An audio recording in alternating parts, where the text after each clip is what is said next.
अध्याय के ना सारे जो श्लोक हैं, वो जो गाने वाले श्लोक थे वो मुझे बड़े अच्छे लगे। कैसे लग रहे थे आप लोगों को? स्पेशली वो ट्यून में जिसमें गा सकते वो श्लोक थे। व्यास देव जी ने सारे श्लोक वैसे क्यों नहीं बोले? कितना आनंद आता गाने में उसको। एनीवेज शुरू करते। हाँ, पुराण बड़ा अच्छा लगा था। हम लोगों ने कल सुना था कि युधिष्ठिर महाराज, प्रश्न शौनक ऋषि कर रहे थे कि युधिष्ठिर महाराज प्रवृत्त कैसे हुए राज्य में। वह तो धर्म भृताम वरिष्ठ, धर्मात्मा में सर्वश्रेष्ठ थे और राज्य करने में बहुत सारे आत्माएं को मारना पड़ा था, और राज्य करने के बाद भी लोगों के प्रति हिंसा करनी पड़ती। तो कैसे प्रवृत्त हुए, क्यों प्रवृत्त हुए, और प्रवृत्त होने के बाद क्या किया? दो प्रश्न थे। तो अब क्यों प्रवृत्त हुए ये इस दूसरे श्लोक से क्लियर हो रहा है कि भगवान युधिष्ठिर महाराज को राज्य में बिठा के प्रसन्न हुए। तो इसलिए उत्तर क्या हुआ? भगवान को प्रसन्न करने के लिए राज्य स्वीकार किया, यद्यपि उनको राज्य में कोई रुचि नहीं थी। तो मेरे पीछे बोलिएगा, श्रीमद् भागवतम प्रथम स्कंद 10वां अध्याय 2 श्लोक। आप बोल रहे हैं? ठीक है, पढ़िए। सूत उवाच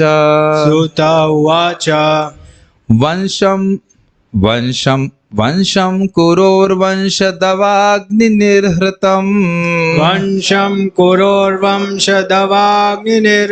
संरोहयित्वा भवभावनो हरिः निवेशयित्वा निजराज्य ईश्वरो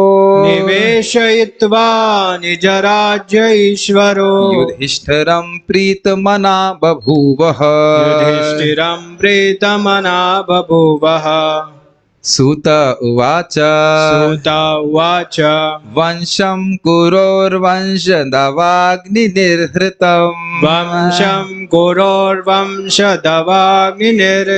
संरोहयित्वा भवभावनो हरिः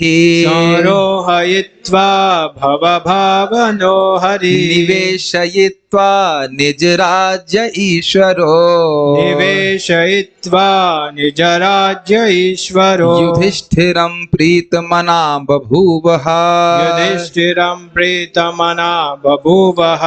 वंशं कुरोर्वंशदवाग्निनिर्हृतम् संरोहयित्वा भवभावनो हरिः निवेशयित्वा निजराज्य ईश्वरो युधिष्ठिरं प्रीतमना बभूवः ऐसा मत सोचिए कि हम दिखा रहे हैं कितनी ट्यून आती हैं, बल्कि अतृप्त रह जाते हैं कि कोई ट्यून में ना गाए, इसलिए गा रहे हैं। वंशं कुरोर्वंशदवाग्निनिर्हृतम् संरोहयित्वा भवभावनो हरिः निवेशयित्वा निजराज्य ईश्वरो युधिष्ठिरं प्रीतमना बभूवः थोड़ा काव्य की दृष्टि से देख रहे हैं, संरोहयित्वा निवेशयित्वा दिख रहा है, कितना सुंदर तरह से लग रहा है। गोपी गीत में भी इस प्रकार से देखें, काव्य की दृष्टि से भी बड़ा सुंदर है। तो चलिए उसका पहले अनुवाद और अर्थों को देखते हैं। मेरी बस यही प्रार्थना है कि भक्त लोगों कम से कम सुबह 9 बजे तक खाली रहे और शाम को 6 बजे से फिर खाली रहे। बाकी दिन में जो भी दुख भोगने के लिए करना है करें, कोई दिक्कत नहीं, सुबह और शाम खाली होनी चाहिए। हाँ, सोच रहा था कि मानो ऐसे तो रिकॉर्डिंग कर रहे हैं हमारे जो इंचार्ज हैं, काश वो भी कभी कीर्तन में नाचे तो कितना आनंद है, समझ रहे हैं? दिव्यधारी प्रभु आज बड़ी इच्छा रही थी काश वो भी भागवत में बैठे आनंद ले गाएं।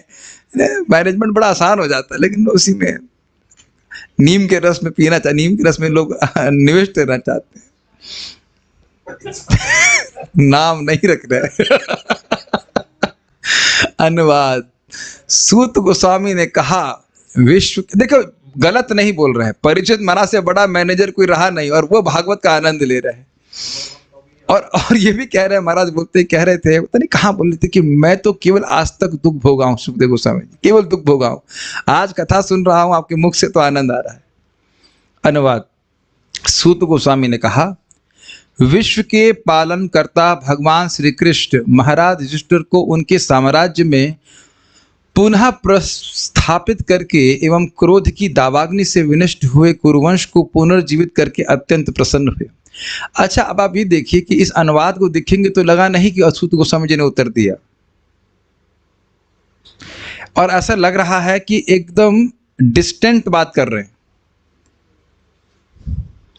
कुछ समझ रहे हैं मैं क्या कह रहा हूं? युधिष्ठिर महाराज, प्रश्न किया गया था युधिष्ठिर महाराज क्यों राज्य स्वीकार किए, और उत्तर दिया कि युधिष्ठिर महाराज को वहां पे बिठा करके भगवान प्रसन्न हो गए।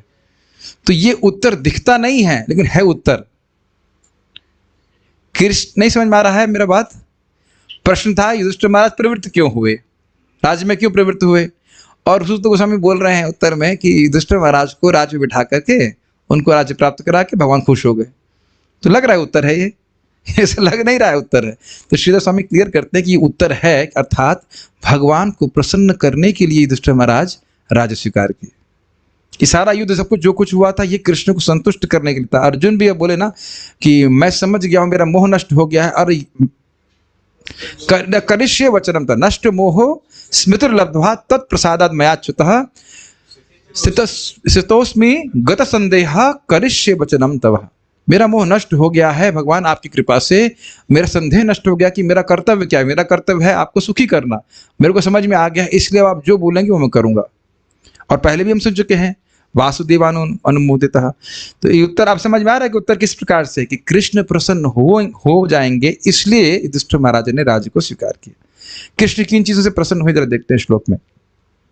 सूत उवाचार था, सूत गोस्वामी ने कहा, वंशम कुरोर, कुरु महाराज का वंश, वंश दवाग्नि, वंश का अर्थ होता है बांस, वंश का अपभ्रम है बांस, मूल है वंश संस्कृत, उसका अपभ्रंश समझते हैं, संस्कृत का अपभ्रंश, अपभ्रंश मतलब मूल संस्कृत शब्द है, वो बिगड़ते बिगड़ते हिंदी में कुछ अलग तरह से बोला जा रहा है।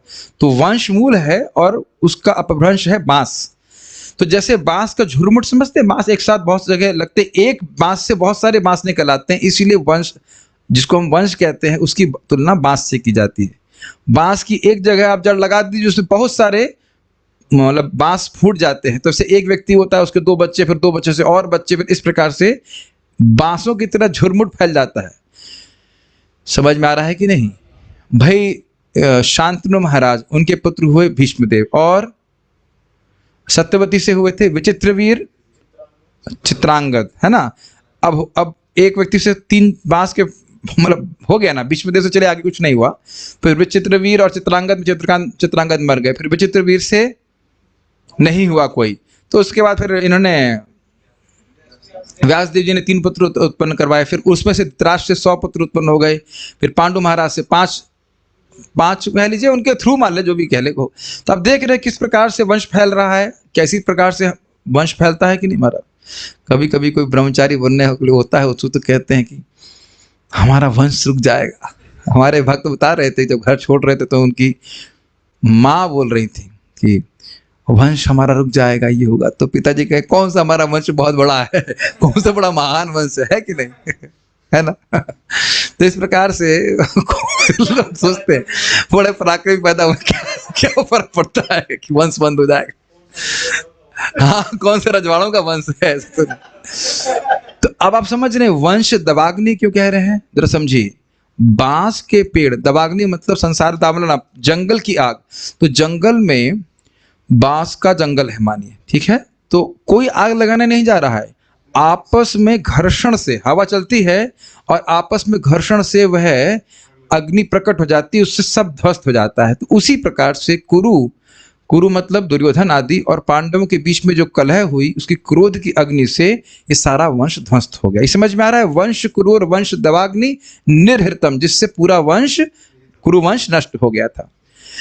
संरोहयित्वा, उसको फिर अंकुरित करके, अंकुरित किस रूप में, परीक्षित महाराज के रूप में।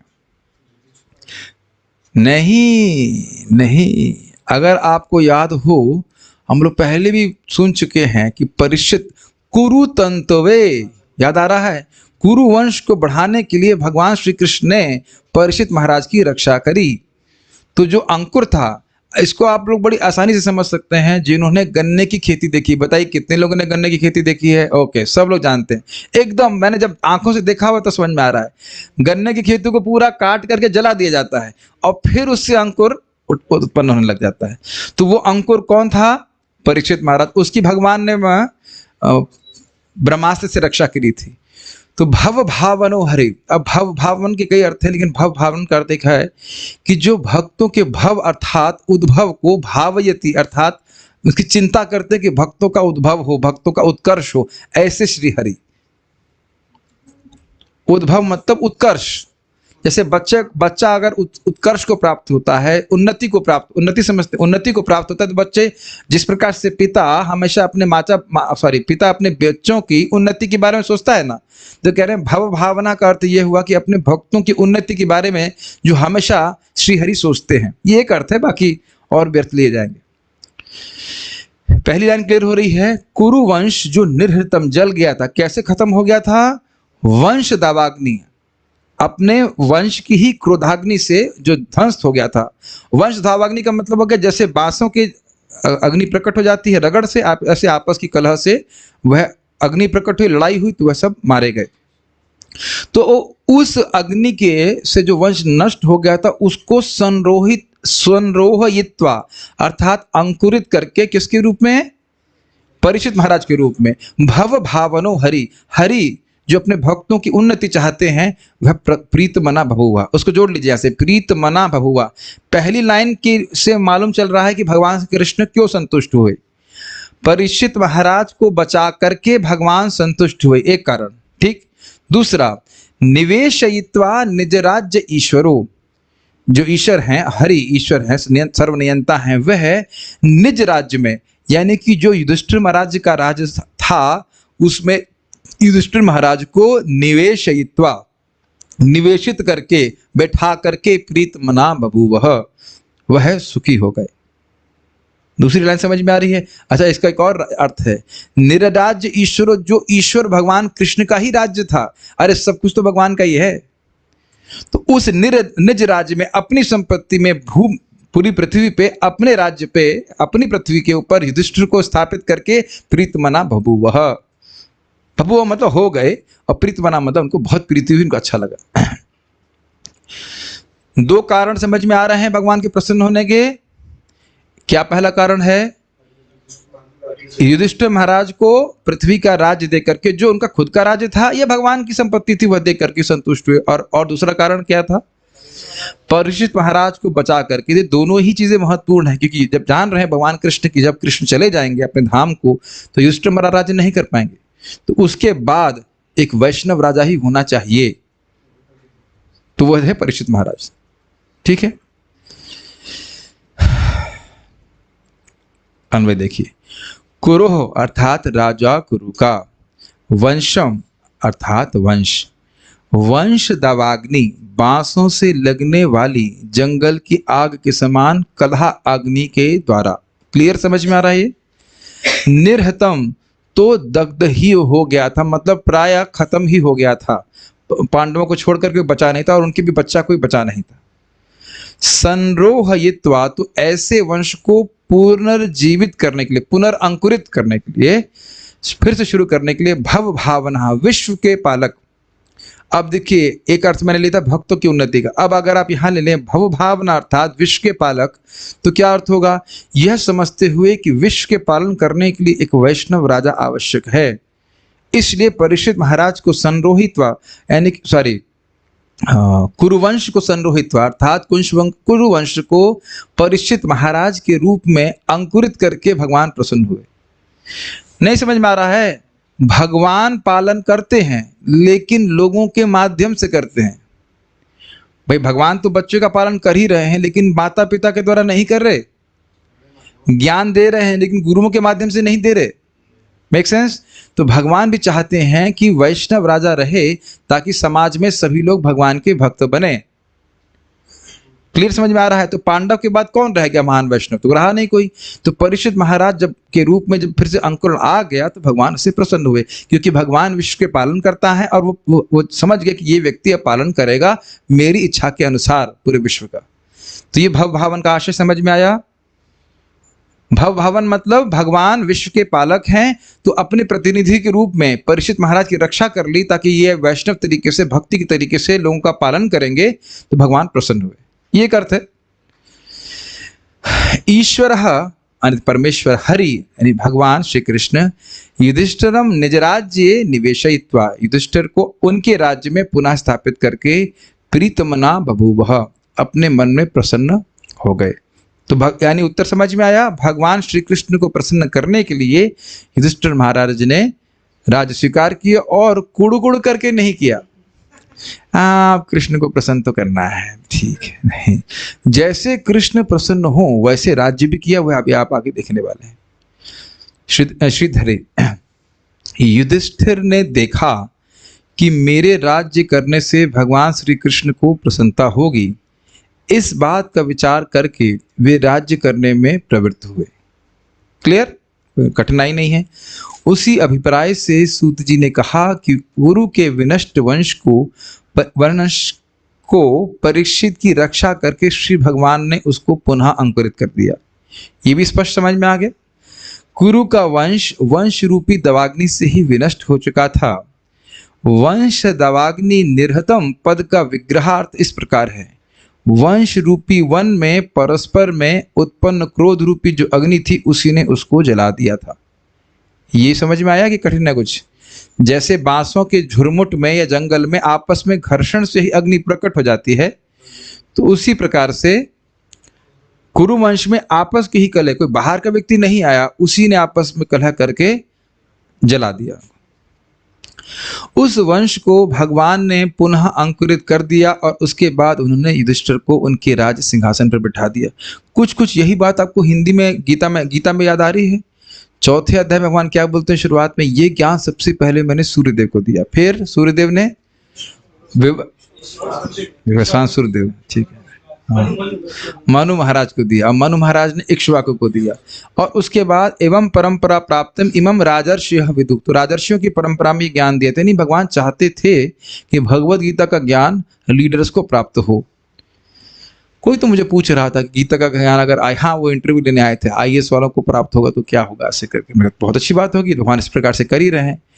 और सकालेन महता योगो नष्टः परंतपः, काल के प्रभाव से यह ज्ञान राजाओं में लुप्त हो गया, इसलिए भगवान फिर से अर्जुन को बोल रहे हैं। यानी आप समझ रहे हैं, भगवान का ये बड़ा आग्रह है कि लीडर भगवान श्री कृष्ण का भक्त हो, और उससे भगवान श्री कृष्ण प्रसन्न होते हैं, क्योंकि लीडर को देख के सारे बाकी फॉलोवर्स भी भगवान कृष्ण के भक्त बन जाएंगे। छोटी सी कहानी सुनाऊंगा इसमें, और स्मरण आ गई कि पहले शिव जी वैष्णव वेशभूषा धारण करते थे, महान वैष्णव भाई, लेकिन उनके चेले वैष्णव थे ही नहीं तो चेले करे गड़बड़ काम, और उसके बाद तिलक लगाए हुए थे, तो कंठी भी पहने हुए थे, तो देवताओं ने वही प्रार्थना किया कि भगवान कुछ कीजिए, तो बड़ा परेशान कर रहे हैं। तो भगवान ने सुदर्शन चक्र भेजा, तो देखा ये सब तो तिलक, अरे आपको नहीं मिल रहा, मतलब क्षमा कीजिए, मतलब वो सब तिलक लगाए हुए हैं। तो सुदर्शन तो बड़ी दिक्कत में आ गया, कंठी जो पहना हुआ है, तिलक लगाए, उसको कैसे मार दूंगा मैं? तो फिर भगवान शिव जी को बोले कि ऐसा करिए, आप अपना वैष्णव वेशभूषा त्याग दीजिए, नहीं तो आपके चेलों को तो सुदर्शन मार नहीं पाएगा। तो शिव जी अपना वैष्णव वेशभूषा त्याग दिए, तो चेले भी उसी प्रकार से त्याग दिए, फिर आकर सुदर्शन का वध किए। तुम खाली बोल रहे थे कि जो लीडर जैसे करता है वैसे ही करते हैं, तो यहाँ कहने का आशय हुआ कि भगवान खुश हुए कि युधिष्ठिर महाराज के बाद भी एक वैष्णव राजा ही राज्य करेंगे, जिससे सब लोग भगवान के भक्त बनेंगे। भगवान का बहुत आग्रह है कि जीवों को भक्ति में लगाया जाए। इन दो कार्यों का करके श्री हरि को अत्यंत प्रसन्नता हुई। कितनी अद्भुत बात है ना, कि क्या हम सुने थे भगवान के बारे में, स्वसुखम उपगते, जो भगवान आत्माराम हैं वह भी जगत में जब कोई भक्त राज्य करता है या कुछ और करता, जिसके द्वारा लोग बेसिकली भगवान के भक्त बनते, तो भगवान प्रसन्न होते हैं। इस संबंध में बात याद आ रही है प्रभुपाद जी की तात्पर्य से कि कोई एक जीव भी भक्ति स्वीकार करता है तो अजित भगवान जिन कहीं पराजय नहीं, वह उसे अपनी विजय मानते हैं। Amazing is it not? मतलब प्रभुपाद जी के तात्पर्य पढ़ के आप दूसरों को मदद करने वाले वैष्णव नहीं बनेंगे, इसमें मुझे बहुत संदेह है। क्या बात प्रभुपाद जी बोले। देखिए, जिस व्यक्ति की कहीं कोई पराजय नहीं हुई, कभी भगवान पराजित नहीं हुए। आप रणछोड़ लीला मत सोचिए, तो लीला थी, जरासंध से हारने वाले थे, 2 थप्पड़ मारते मर जाता वो, तो लीला है। भगवान को आज तक कभी पराजय नहीं प्राप्त करनी पड़ी, और वह भगवान, प्रभुपाद के शब्द हैं, हम लोग पढ़ते जाएंगे और आप सब जिंदा रहे और मैं रहा तो हम उसको पढ़ेंगे तात्पर्य, कि यदि कोई जीव भक्ति स्वीकार करता है तो कृष्ण उसको अपनी विजय मानते हैं। समझ रहे हैं इस बात को? ये बहुत गंभीर है। इस पे आप, मैं इस पे विशेष रूप से कहना चाहता हूं। क्यों? क्योंकि बहुत ही प्रेमी पिता है और हम लोग बहुत ही नालायक बच्चे हैं, तो समझ रहे हैं। और भगवान गोली नहीं मार सकते, क्योंकि वैसे भी आत्मा को मारा नहीं जा सकता, तो गोली किसको मारेंगे? तो बल से तो हम प्रेम नहीं खरीद सकते और हम उनसे विमुख हैं। तो किसी भी तरह से जीव थोड़ा सा भी उनके उन्मुख होने का वाला कार्य करता है तो कृष्ण प्रसन्न हो जाते हैं। इसीलिए कभी संदेह मत कीजिए कि अरे हम तो पापी हैं, हम कामी हैं, क्रोधी हैं, तो हम कृष्ण का नाम उच्चारण करेंगे तो हमें कृष्ण स्वीकार करेंगे, क्या करेंगे? अनर्थ उपशमो साक्षात। ये सब कचरा ऊपर का है आत्मा का, आत्मा के अंदर कुछ भी नहीं है ये। और ये कचरा साफ होगा तो फिर अपना स्वरूप प्रकट हो जाए, चाहे कितना हो कामी हो, क्रोधी हो, चाहे कुछ भी हो। भक्ति स्वीकार कर रहा है, भगवान स्वीकार करेंगे। मैं सब क्यों बोल रहा हूँ? क्योंकि युधिष्ठिर महाराज आप देखेंगे आगे राज्य कर रहेंगे तो हर व्यक्ति भगवान का भक्त बन जाएगा, इसलिए प्रीत मना बभूवा। युधिष्ठिर महाराज तो पहले से ही भक्त है। नहीं समझ में आ रहा है? एक राजा अगर भक्त बन गया, सोचिए अगर हमारे रियली कोई वैष्णव राजा बन जाए, नहीं गीता पढ़नी ही पड़ेगी, अच्छा लगे बुरा लगे। इससे पहले मैं आगे जाऊं, मैं आपको ऐसी बात बताऊंगा, इतना क्रोध आया मुझको। हम भी भौतिकता में पढ़ाई की है। मैं देखा कि एक छोटे बच्चे को पता है क्या याद करना पड़ रहा है? MS वर्ड में अलाइनमेंट क्या होता है। मुझे इतना क्रोध आ रहा था, हमने कहा कितनी बेवकूफ़ी की बात है, उसको बच्चा रट रहा है बारंबार बारंबार बारंबार। मैं उसी की बात कर रहा हूँ, आपको मतलब सपाटी बेवकूफ़ी की चीज़। अब बताइए, जो लोग जानते हैं कंप्यूटर पढ़ा करते हैं, MS वर्ड में क्यों मुकुंद बेवकूफ़ी नहीं लगती? MS वर्ड में अलाइनमेंट करना सीखना चाहिए कि ये रटने की जरूरत है कि अलाइनमेंट क्या है। और माता पिता भी कितने अज्ञान में है कि सोचेंगे हमारे बच्चे को कंप्यूटर में 90% आए। भौतिकता भी की दृष्टि से भी देखें तो केवल कचरा परोस रहे हैं। हम लोग ये सब नहीं पढ़े थे। बताइए, आप पढ़े कभी MS वर्ड में अलाइनमेंट की डेफिनेशन क्या होती है? ऐसे दबाओ, left align, right align, middle align, काम खत्म। भौतिकता की दृष्टि से भी एकदम जीरो बना दे रहे हैं, गधा बना दे रहे हैं। इस प्रकार का राज्य नहीं कर रहे थे युधिष्ठिर महाराज। आप कहेंगे आप अप्रासंगिक बात बिल्कुल नहीं बोल रहा हूं। और वही बच्चे को अगर गीता भागवत की बात बोलेंगे तो इससे क्या प्रयोजन है, ऐसा बोलेंगे, है कि नहीं? मैं देखा उसको पढ़ते हुए को इतना क्रोध आया हमने कि भौतिकता की दृष्टि से भी बिल्कुल बेवकूफी की चीज है, कोई मतलब नहीं। आपको आता है ना अलाइनमेंट करना MS वर्ड में? अरे आता तो है ना, लेफ्ट लाइन राइट, क्या प्रयोजन है बताइए उसको मगने का? बताइए, कोई मतलब है?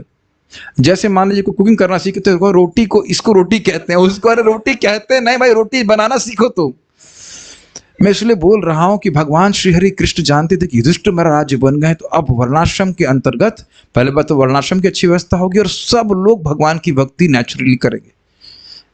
कई बार हम सुन चुके हैं, एकादशी में एक राजा हुआ करते थे जिनके राज्य में हाथी तक व्रत करता था। एकादशी में हाथी तक व्रत करता था। सुने होंगे आपने, एकादशी की महात्म्य में एक जगह आता है कि नहीं? ये राजा का होने का प्रभाव होता है। क्योंकि देखिए राजा जो प्रजा है वो तो अंधी है, उसे कुछ नहीं पता, ये सत्य है। और भगवान कृष्ण स्वयं आके तो करने वाले नहीं है हमेशा। तो सारा दर्शन देखिए, श्री कृष्ण की प्रीति को देखते हुए ही वे राज्य में प्रवृत्त हुए, इस आशय से उत्तर देते हुए श्लोक कह रहे हैं। अच्छा, इस वाक्यांश को समझते हैं आप? प्रीति देखते हुए, इसका अर्थ समझते हैं कुछ? प्रीति देखते हुए इसको समझते हैं अर्थ? खुद का कुछ नहीं, लेकिन यह है कि देखो इससे वो खुश होंगे, ये हमको दिखता है। Does it make sense what I'm trying to say? ये शब्द बड़े सुंदर उन्हें चक्रवर्ती पाल दिए हैं, कृष्ण की प्रीति को देखते हुए। Can you relish the words? बहुत सुंदर शब्द है, प्रीति को देखते, कृष्ण से प्रसन्न हुए, ये समझ रहे हैं, वो देखते हुए वे राज्य में प्रवृत्त हुए। ऐसा समझिए कि मान लीजिए आप कुछ कार्य कर रहे हैं और कोई आपको देख रहा है और आपका उससे प्रेम है और आप जानते हो कि ये कार्य वो हमको जब करता हुआ देखेंगे तो बहुत प्रसन्न होंगे। उस तरह से वो देख रहे थे कि कृष्ण प्रसन्न होंगे, कृष्ण का अनुमोदन है, कृष्ण प्रसन्न होंगे और इसलिए वे राज्य में प्रवृत्त हुए। बहुत सुंदर बात है। जैसे आप पता नहीं आपको कभी सोचते हैं कि जैसे कभी मैं भागवत पढ़ता हूँ, रोज ही पढ़ रहे होते हैं, जब कर रहे होते हैं, या स्पेशली चैतन्य चरितामृत कभी पढ़ रहे होते हैं, गीता भी पढ़ रहे हो, तो कभी कभी बात आ जाती मन में कि देखो जिसकी हम कथा पढ़ रहे हो हमारे हृदय में ही तो है। कितना सुंदर बात है। आप रोज जप करते समय इस बात को हमेशा ध्यान स्मरण रखिए कि कृष्ण आपके जप को सुन रहे हैं, देख रहे हैं। एकदम अंदर बैठ के कि हमारा सुबह उठा है, सुबह उठ करके मंगल आरती आए है, जब भी जप कर रहा है, प्रसाद खा रहा है, तो अब आप भगवान का प्रसाद खा रहे हैं, कृष्ण प्रसन्न नहीं हो रहे, बताइए। बहुत अच्छी बात है। अगर थोड़ा एक एक बात पकड़े, प्रीति को देखते हुए वे राज्य में प्रवृत्त हुए। भगवान कृष्ण ने परीक्षित की रक्षा करके उस कुरुवंश का विस्तार किया जो क्रोध की वंशाग्नि द्वारा विनष्ट कर दिया गया था। जैसे कि बांस का वन दो बांसों के संघर्ष से प्रज्वलित अग्नि के कारण जलने लगता है, उसी प्रकार कुरुवंश उस युद्ध द्वारा विनष्ट हो गया जो पारस्परिक क्रोध से उत्पन्न हुआ था। ये तो कॉमन था। ये देखिए, भव भावना, देखिए कितना सुंदर अर्थ लिए, अर्थात भगवान कृष्ण तो भव अर्थात शिव जी को भी अपनी लीलाओं पर भावना अर्थात वो थोड़ा मिस्टेक पर अर्थात ध्यान कराते हैं। ऐसी भगवान ने विशिष्ट लीला करी, कुरुवंश का पूरा विनाश करा दिया। और अब ये बताइए कि जब आपने शब्द सुना संरोहयित्वा, तो कौन सी लीला याद आई आपको? परीक्षित महाराज की रक्षा करी, तो कोई लीला याद नहीं आ रही है? आउट ऑफ सिलेबस पूछ रहा हूं। उत्तरा के गर्भ में जाकर, वहीं खड़े खड़े रथ में खड़े खड़े उत्तरा के गर्भ में जाकर भगवान ने रक्षा करी। तो इस प्रकार की दिव्य लीला भगवान कृष्ण कर रहे हैं कि नहीं? इसलिए चक्रवर्ती बात कह रहे हैं कि भव भावना अर्थात इस प्रकार की दिव्य लीला करते हैं कि शिव जी भी चकित हो जाते हैं। आज ही सुबह मैं स्मरण कर रहा था कि शिव जी, नारद जी, ये तो सब सिद्ध पुरुष हैं ना, फिर यह कृष्ण कथा क्यों कर रहे हैं? ये तो इतना कृष्ण कथा करने के लिए उत्सुक हैं शिव जी कि घर भी नहीं बांधते, पेड़ के नीचे पार्वती जी को लेके बैठे रहते और सत्र पे सत्र चलता रहता है। हम तो सुने हैं कि 5 मुख है उनकी, तो एक मुख से राम नाम और दूसरे मुख से कथा चलती रहती है। उनका ये अच्छा रहता, तो फिर तो खूब जप कर सकते थे। लेकिन हमारे संग दिक्कत ये है कि शायद दूसरे मुख से प्रजल्प कर रहे होते, तो इसलिए भगवान ने कहा एक ही मुख मैनेज कर लो, यही बहुत है। ये भी बड़ा कठिन हो रहा है कि नहीं? लेकिन ये स्थिति है, एक मुख से लगातार राम नाम और दूसरे मुख से कृष्ण कथा। इससे जब शिव जी का नाम आ ही गया, तो मैं फिर से याद दिलाना चाहूंगा कि शिव जी, वो श्लोक अभी तक मिला नहीं, लेकिन पढ़ा हूं मैं कि कोई व्यक्ति राम बोलता है तो शिव जी कहते हैं वो माँ तो नहीं बोल दे गए। What an amazing! देख रहे हैं आप लोग, हम लोग को पता नहीं कि हम लोग हरे कृष्णा कृष्णा कृष्णा हरे हरे, हरे राम राम राम हरे हरे। तो कितने लोगों के हमको प्रसन्न कर रहे हैं, शिव जी को, ब्रह्मा जी को, किन किन लोगों को प्रसन्न कर रहे हैं, हम कल्पना नहीं कर सकते। आज मैं सुबह जब प्रसाद देने जा रहा था, यही सोच रहा था कितना हमारा भाग्य है कि जो भक्त रोज जप करते हैं उनको प्रसाद खिलाने की व्यवस्था हम करने का मौका मिल रहा है या खिलाने का मौका मिल रहा है। मैं तो भक्तों को आज सुबह बोल ही रहा था कि कार्तिक में सभी लोग मिल करके कम से कम एक दिन तो प्रसाद में स्पॉन्सर करें या 2 दिन तो स्पॉन्सर करें। 30,000 रुपये लगता है, कौन सी बड़ी बात है? वो भी कार्तिक में वैष्णवों को भोजन कराना। तो बता रहे हैं कि बोलिए मत भगवान के सामने, देना पड़ जाएगा। जो भी हो तो गुप्त दान कर सकते हैं, कोई दिक्कत नहीं, मैं बोल सकते हैं, कोई दिक्कत नहीं। ये डोनेशन खर्चा नहीं है, ये इन्वेस्टमेंट है। समझ में आ रहा है? बहुत अच्छा है, बहुत अच्छी बात। खैर हम कहाँ चले गए, बस हम खाली बात बोलना चाह रहे थे कि शिव जी को भी अपनी लीलाओं से रमाने वाले भगवान श्री कृष्ण हैं। तो ऐसे भव भावन हरि, यानी कहने का अर्थ क्या हुआ? भव भावना, जिनकी लीलाओं पे शिव जी जैसे व्यक्ति ध्यान करते हैं, वो भगवान श्री हरि प्रसन्न हो गए युधिष्ठिर महाराज को राज्य देकर करके। यानी युधिष्ठिर महाराज भी कितने महान व्यक्ति होंगे। समझ में आया? कृष्ण के उत्कर्ष को दिखा रहे हैं कि जिनकी लीलाओं को पे शिव जी ध्यान करते हैं, तो कृष्ण कितने महान होंगे। यम ब्रह्मा वरुणेन्द्र रुद्र मरुता स्तुन्वन्ति दिव्य स्तवै। समझ रहे हैं? तो वो कृष्ण कितना प्रसन्न हुए परीक्षित महाराज को बचाकर युधिष्ठिर महाराज को राज्य दिला करके। तो इन्हें कितना प्रेम हो गया युधिष्ठिर महाराज से, ये भी आप समझ सकते हैं। बाल प्रबोधिनी, भगवान युधिष्ठिर को उनका राज्य दिलाकर प्रसन्न हो गए। उसके हेतु को कह रहे हैं, क्यों प्रसन्न हो गए? तो कह रहे हैं भव भावना से, अर्थात जो अपने भक्तों के भव अर्थात उद्भव मतलब उन्नति की कोई भावयती यथार्थ चिंता करते हैं।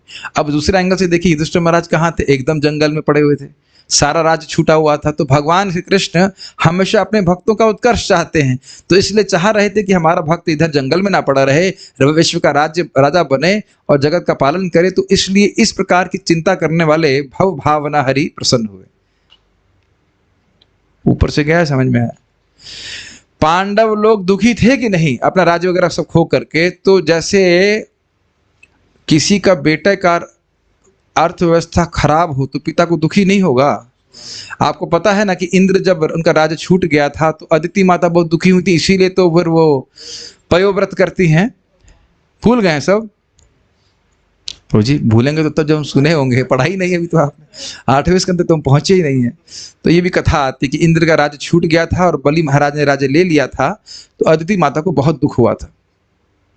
तो ये तो समझ में आ रहा है ना कि किसी का बच्चे का अगर आर्थिक स्थिति ठीक नहीं हो तो पिता को दुख होता है। तो उसी प्रकार से भगवान कृष्ण युधिष्ठिर महाराज दुख में थे तो उनको अच्छा नहीं लग रहा था, तो उनकी चिंता कर ले कैसे वापस राज्य में स्थापित हों, तो इसलिए भावना। कुछ कठिनाई है इसमें समझने में, ठीक है। अरे तो वो कर कैसे पाए भाई? चिंता करने से तो कुछ हमेशा काम बनता नहीं है, कुछ सामर्थ्य भी होना चाहिए। तो कह रहे हैं उसके संपादन के सामर्थ्य को ईश्वर शब्द से सूचित कर रहे हैं। 2 शब्द थे यहाँ पे, संरोहित्वा और निवेशयित्वा, यानी कि परीक्षित महाराज की रक्षा करके कुरुवंश की रक्षा करी। और रक्षा करने का कार्य कैसे किया था वो कोई सामान्य व्यक्ति कर सकता है? माँ के गर्भ में जाकर के वह भी ब्रह्मास्त्र को निरस्त कर देना, और कुरुवंश में भीष्म पितामह आदि जिनकी पार्टी में थे उन सबको धराशाही करा करके पांडवों को विजय दिला देना। इन सब बातों को आपको केवल संरोहित्वा और निवेशित्वा से धारण करना होगा। शब्दों ही हैं, संरोहित्वा और निवेशित्वा, लेकिन इसके पीछे भगवान का सामर्थ्य सूचित हो रहा है कि नहीं? इसीलिए शब्द कह रहे हैं ईश्वर। ऐसा नहीं है कि भक्तों के उन्नति चाहते हो और उनकी उन्नति कराने में समर्थ नहीं हो, तो ये ईश्वर शब्द से सूचित हो रहा है। क्लियर? ठीक है। भगवान के अद्भुत कर्म करने के गुण को ह शब्द से सूचित कर रहे हैं। ह शब्द एक अव्यय है, तो यहां इस प्रकार से बोल रहे हैं कि कितने अद्भुत काम कर रहे हैं कि परीक्षित महाराज को मां के घर में बचा लिया, और इतने बड़े बड़े योद्धाओं के विरुद्ध भी भगवान ने युधिष्ठिर महाराज को जिता लिया। इस बात को परीक्षित महाराज कहेंगे कि तिमिंगल के समान थे भीष्म पितामह, लेकिन मेरे पितामह परीक्षित महाराज के दादाजी हैं युधिष्ठिर महाराज। अर्जुन के बेटे अभिमन्यु, अभिमन्यु के बेटे परीक्षित महाराज। तो कह रहे मेरे पितामहों ने भगवान कृष्ण का आश्रय लेकर तिमिंगल के समान जो भीष्म पितामह आदि थे उन पर विजय प्राप्त कर ली। ठीक है, तात्पर्य इस संसार की तुलना उस दावाग्नि के साथ की जाती है जो घास की झाड़ियों में इसमें घर्षण से उत्पन्न होता है। ऐसी दावाग्नि स्वतः लगती है क्योंकि बांसों में घर्षण बाह्य कारण के बिना होता है। इसी प्रकार इस संसार में जो लोग प्रकृति पर प्रभुत्व जताना चाहते हैं उनके क्रोध से युद्ध की अग्नि भड़कती है, जिससे अवांछित प्रजा समाप्त हो जाती है। समझ में आ रहा है बात? ये देख पा रहे हैं, प्रथम विश्व युद्ध, द्वितीय विश्व युद्ध, भारत पाकिस्तान का युद्ध, भारत चाइना का युद्ध इत्यादि इत्यादि और अन्य सारे युद्ध। अगर ठंडे दिमाग से सोचेंगे तो सभी को खाने को मिल रहा था, खाने की लड़ाई नहीं हो रही थी। मैं हिस्ट्री नहीं पढ़ाना चाहता हूं, लेकिन आप जानते हैं कि दूसरे राज्यों पे अनावश्यक प्रभुत्व जताने के लिए ही युद्ध हुआ था। और तो कुछ व्याख्या करने की जरूरत है, सबको हिस्ट्री पढ़ी हुई सबने। और अब आप आज पीछे जाकर देखेंगे तो लगेगा बेवकूफ़ी की बात पे युद्ध किया, कोई महत्वपूर्ण बात नहीं थी।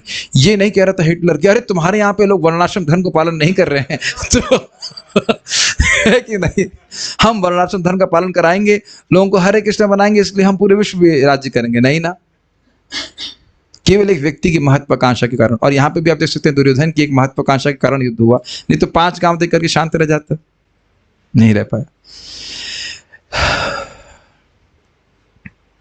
ऐसी अग्नियां ये युद्ध भड़कते रहते हैं और भगवान को उनसे कुछ लेना देना नहीं होता।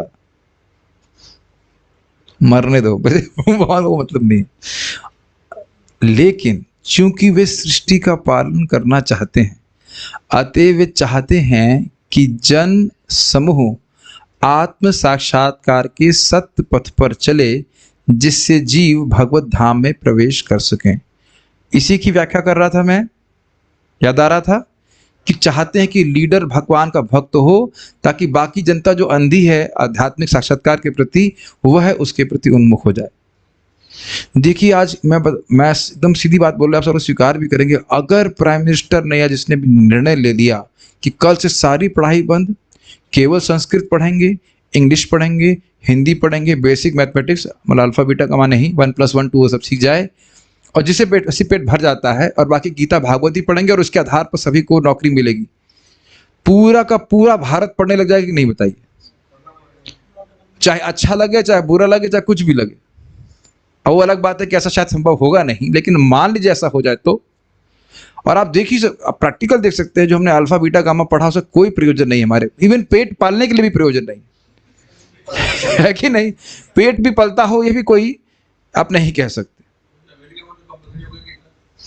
अरे अमेरिका में कंपलसरी हो गया, लेकिन वो उसके जो आप समझ नहीं पा रहे हैं, जिस तरह से वो कंपलसरी हुई उस तरह से बात नहीं बोल रहा हूँ, वो उस तरह से नहीं है। उसको वाकई धारण करें, सबको प्रसाद ही खाना है, हर ट्रेन में केवल प्रसाद बटेगा, नहीं तो नहीं बटेगा, बटेगा मतलब बिकेगा। अगर मान लीजिए कल से प्राइम मिनिस्टर ने बोल दिया, किसी की दम है कि रोक दे? कोई मांस नहीं बनेगा, कुछ नहीं बनेगा, प्याज की खेती कोई नहीं कर सकता, लहसुन कोई नहीं उगा सकता, फॉर एग्जाम्पल एकादशी में कोई अन्न नहीं खाएगा, सब कर सकते हैं लोग इस प्रकार से। इसके विपरीत बहुत कुछ हो रहा है, केवल प्राइम मिनिस्टर की आज्ञा से। राजा की शक्ति होती है उनके पास, है कि नहीं? तो आप उस तरह से सोचिए। तो अब सोचिए कि युधिष्ठिर महाराज इस समय राजा होते तो क्या होता, तो कितना अच्छा होता। Is it not? इतना सब कठिनाई नहीं होती, तो आगे आप देखने वाले हैं। तो इसीलिए वह युधिष्ठिर महाराज को राजा बनाना चाहते थे। प्रभु चाहते हैं कि कष्ट भोगने वाले मनुष्य भगवत धाम उनके पास वापस आ जाएं। यह लाइन बहुत अच्छी है, क्योंकि आप लोग भगवत धाम जाने के लिए, हम सभी लोग भगवत धाम जाने के लिए प्रयासरत हैं, और भगवान भी यही चाहते हैं। कभी इस पर विचार किया करिए, आपको लगता जरूर होगा कि हम बहुत कष्ट पे हैं, हम तो पतित हैं, तो उसमें कोई डाउट नहीं है, पतित तो हम हैं। लेकिन ऐसे सोचिए कि हम कुएं में गिरे हैं और किसी व्यक्ति ने रस्सी फेंकी है, इसीलिए ना कि हम कुएं में गिरे रहे हैं, है ना? यही तो कारण होगा। नहीं, जो कुएं में गिरा वो गिरा रहता है, इसीलिए रस्सी तो फेंकी जाती है। रस्सी फेंकी गई है आपको ऊपर उठाने के लिए, लेकिन पकड़ना हमको पड़ेगा। ये नहीं क्या है कि भाई हम पकड़ भी नहीं सकते, अभी तो हमें थम्सअप, हाथ में थम्सअप है, एक हाथ में व्हाटएवर अन्य चीजें हैं, हमारी गर्दन बात को उठा लीजिए, नहीं, फिर तो मर जाएंगे। कहने का आशय यह कि भाई जब तो स्वयं ही करना पड़ेगा ना। रस्सी लेके आए नहीं मैं, जो हरे कृष्ण माला की रस्सी है वो तो स्वयं ही पकड़नी पड़ेगी और स्वयं ही घुमाना पड़ेगा, है ना? तो कहे दूसरे से मेरी माला कर दो तो नहीं होगा। इसमें क्या कठिनाई, को अति प्रयास है। भगवान के भजन में क्या बड़ा प्रयास है। बहुत अच्छी बात मुझे बारंबार याद रहती है कि भाई आप कभी निरुत्साहित मत होना। जैसे आप भगवान के पास जाना चाहते हो, वैसे ही भगवान भी आपको अपने पास बुलाना चाहते हैं। फिर से याद कीजिए, जो हम जन्माष्टमी में चर्चा किया था, यदि कोई भगवान को प्राप्त करना चाहता है तो उसको प्राप्त करने के लिए जो भी साधन है, ठाकुर जी भगवान जी उसकी व्यवस्था करते चले जाएंगे। बस आपकी इच्छा होनी चाहिए। आपने जीवन में स्वयं आप देखिएगा, एक व्यक्ति मुझे बता दे कि मैं भगवान को प्राप्त करना चाहता हूँ, रियली चाहता हो, और उसको व्यवस्था ना करके दे, असंभव है ऐसा। आपके हृदय में ही बैठे हैं, समझ रहे हैं? बहुत अच्छी बात है। और तीनों भौतिक तापों से मुक्त हो जाए। भगवान चाहते हैं कि हम वापस आ जाए। ओके, प्रभुपाद जी कहते हैं जितना तुम जाना नहीं चाहते उससे अधिक कृष्ण चाहते हैं कि तुम वापस आ जाओ। That's amazing. सृष्टि की सारी योजना यही प्रयोजन के लिए बनाई गई है, लेकिन जो चेतता नहीं वह भगवान की माया शक्ति द्वारा दिए गए कष्टों को इस संसार में भोगता है। क्या नहीं चेतता? चेतता मतलब सतर्क नहीं होता कि मैं कृष्ण का हूँ, कृष्ण की सेवा करूंगा और कृष्ण के पास चला जाऊंगा, तो फिर यहाँ पे चलता रहेगा इस बात को। लेकिन ये ध्यान, हाँ अब आगे पढ़ लीजिए। अतएव भगवान चाहते हैं कि उनके प्रामाणिक प्रतिनिधि ही संसार पर शासन चलाएं। एकदम क्लियर हो गया भव भावना वाला बात। केवल लोगों का पालन ना हो, उनको भगवान की शिक्षा प्राप्त हो। और आप देख रहे हैं कि दुख भोगने मात्र से समझ में नहीं आता है। दुख तो हम भोग रहे होते हैं, लेकिन कदाचित भक्तों के मुख से भगवान के बारे में सुनने को हो जाए तो तुरंत समझ में आने लगता है कि हमारी स्थिति क्या है। जैसे डॉक्टर साहब सामने बैठे हैं, बीमार होने से व्यक्ति को मालूम चल जाता है कि बीमारी क्या है? नहीं, बस कष्ट भोगता रहता है। लेकिन जब डॉक्टर के पास जाएगा तब डॉक्टर डायग्नोज करता है कि तुम्हारी ये कठिनाई है, मतलब जो भी नब्ज देख करेगा सभी, और तुम ये इलाज करो। उससे पहले तो तुम दुखी भोगते रहते हैं। इसीलिए कहते हैं भ्रमिते भ्रमिते यदि साधु वैद्य पाए।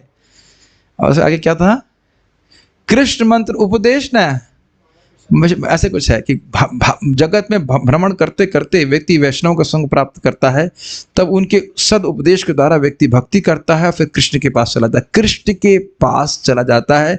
और ये सारा भाग्य हम लोग का उदित हो चुका है। वैष्णव का संग है, प्रभुपाद जी के बुक्स हैं, जब करना, हमको सबको पता है कि भगवान के पास वापस कैसे जाना है, सब कुछ तो है। तो ये समझ में आ रहा है कि युधिष्ठिर महाराज क्यों भगवान युधिष्ठिर महाराज को निवेशित करके क्यों सुखी हुए, क्योंकि जो मूल प्रयोजन भगवान का है पूरी सृष्टि का, कि जीव भक्ति करके उनके पास आ जाए, उसकी व्यवस्था युधिष्ठिर महाराज करेंगे। अगर ऐसे भी नहीं समझ में आ रहा है, मैं एक छोटे से एग्जाम्पल समझा रहा हूँ कि हम चाह रहे थे कि हमारे मंदिर में प्रसाद की व्यवस्था अच्छा हो, तो इसलिए कर्णामृत निवेशयित्वा शुभ कृष्ण प्रीत मना बहुवहा समझ में आ गया कि कर्णामृत प्रभु को हमारे डिवोटी के जिनका इंचार्ज बना के मैं और सनक सनातन प्रभु बड़े प्रसन्न हुए। क्यों? हाँ, सारा खाना हम खाएंगे नहीं, वैष्णव को सुखी करना चाहते। अब समझ में आ रहा है कुछ कुछ। और मैं खाना नहीं बना रहा हूँ, बना वो रहे हैं, ठीक है, लेकिन हमारे अनुमोदन से बना रहे हैं, ठीक है कि नहीं? एकदम क्लियर समझ में आ रहा है कि नहीं? ऐसे हम भगवान के स्थान पे नहीं है, लेकिन भगवान को प्रसन्न करते हैं, वैष्णव को सुखी करना चाहते हैं। तो भगवान, ऐसे एग्जाम्पल देना चाहिए ताकि समझ में आ जाए। वैसे तो बात ये है कि भगवान चाह रहे थे कि सभी जीव भगवान की भक्ति करें, और राजा भक्त बन गया, सारे लोग भक्त बन जाएंगे तो भगवान, और सभी लोग उनके पास आ जाएंगे, तो इसलिए भगवान बड़े प्रसन्न हुए। भगवान श्री कृष्ण का अवतार ऐसे राज्य की स्थापना करने तथा ऐसे अवांछित व्यक्तियों का वध करने के लिए हुआ जिनको उनकी योजना से कुछ सरोकार नहीं होता। तो ये भी आप समझ सकते हैं कि कुरु वंश के ये जो दुर्योधन पार्टी थी, उसको खत्म करके भी भगवान प्रसन्न हुए, क्योंकि ये है भगवान की मूल योजना है, भगवान के प्रति जीव उन्मुख हो, उसमें बंधन पड़ रहे थे, ठीक है। निवेशयित्व में ये भी समझ में आना चाहिए। कुरुक्षेत्र का युद्ध भगवान की योजना के अनुसार लड़ा गया था, जिससे अवांछित लोगों का सफाया हो जाए और उनके भक्त के अधीन शांतिपूर्ण साम्राज्य की स्थापना हो। अब जरा ये देखिए, बहुत रहस्यमय बात है। आप सोचिए कि युधिष्ठिर महाराज ने भगवान श्री कृष्ण को शांत दूत बनने के भेजा था, ठीक, और क्या प्रस्ताव था? आप 5 राज्य पांडवों को दे दीजिए और हम युद्ध नहीं करेंगे, ठीक।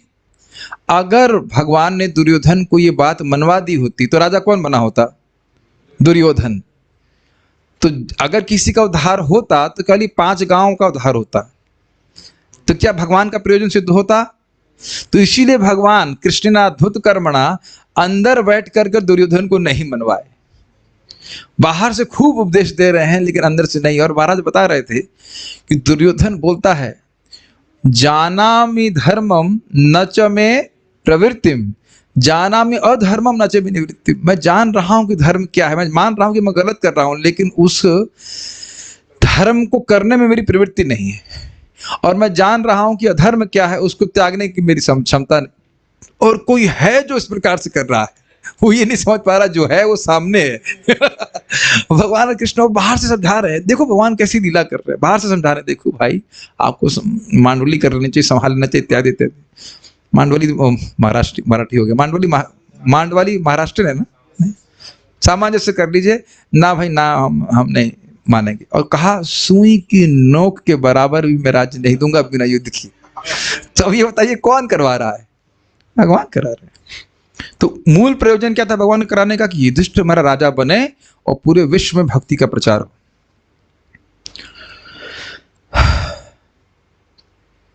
ठीक है। अतएव जब राजा युधिष्ठिर सिंहासन पर बैठे तथा कुरुवंश की पौध अंकुर महाराज परीक्षित के रूप में बच गई, तो भगवान परम प्रसन्न हुए। अच्छा ये बताइए, ये समझ में आ रहा है? युधिष्ठिर महाराज राजा बन गए, संतुष्ट हुए भगवान, लेकिन परीक्षित महाराज बच गए, इससे कैसे संतुष्ट हुए? क्योंकि अगला व्यक्ति जो आएगा, क्या जान रहे हैं कि जैसे मैं अपने धाम को चला जाऊंगा, युधिष्ठिर महाराज राज्य नहीं करेंगे, तो अगला जो राजा होगा वह भी परीक्षित महाराज के रूप में रहेगा। और एक और बात है, परीक्षित महाराज आगे जाकर के भागवतम को प्रकट कराने के निमित्त बनेंगे, वह भी बात भगवान को याद है।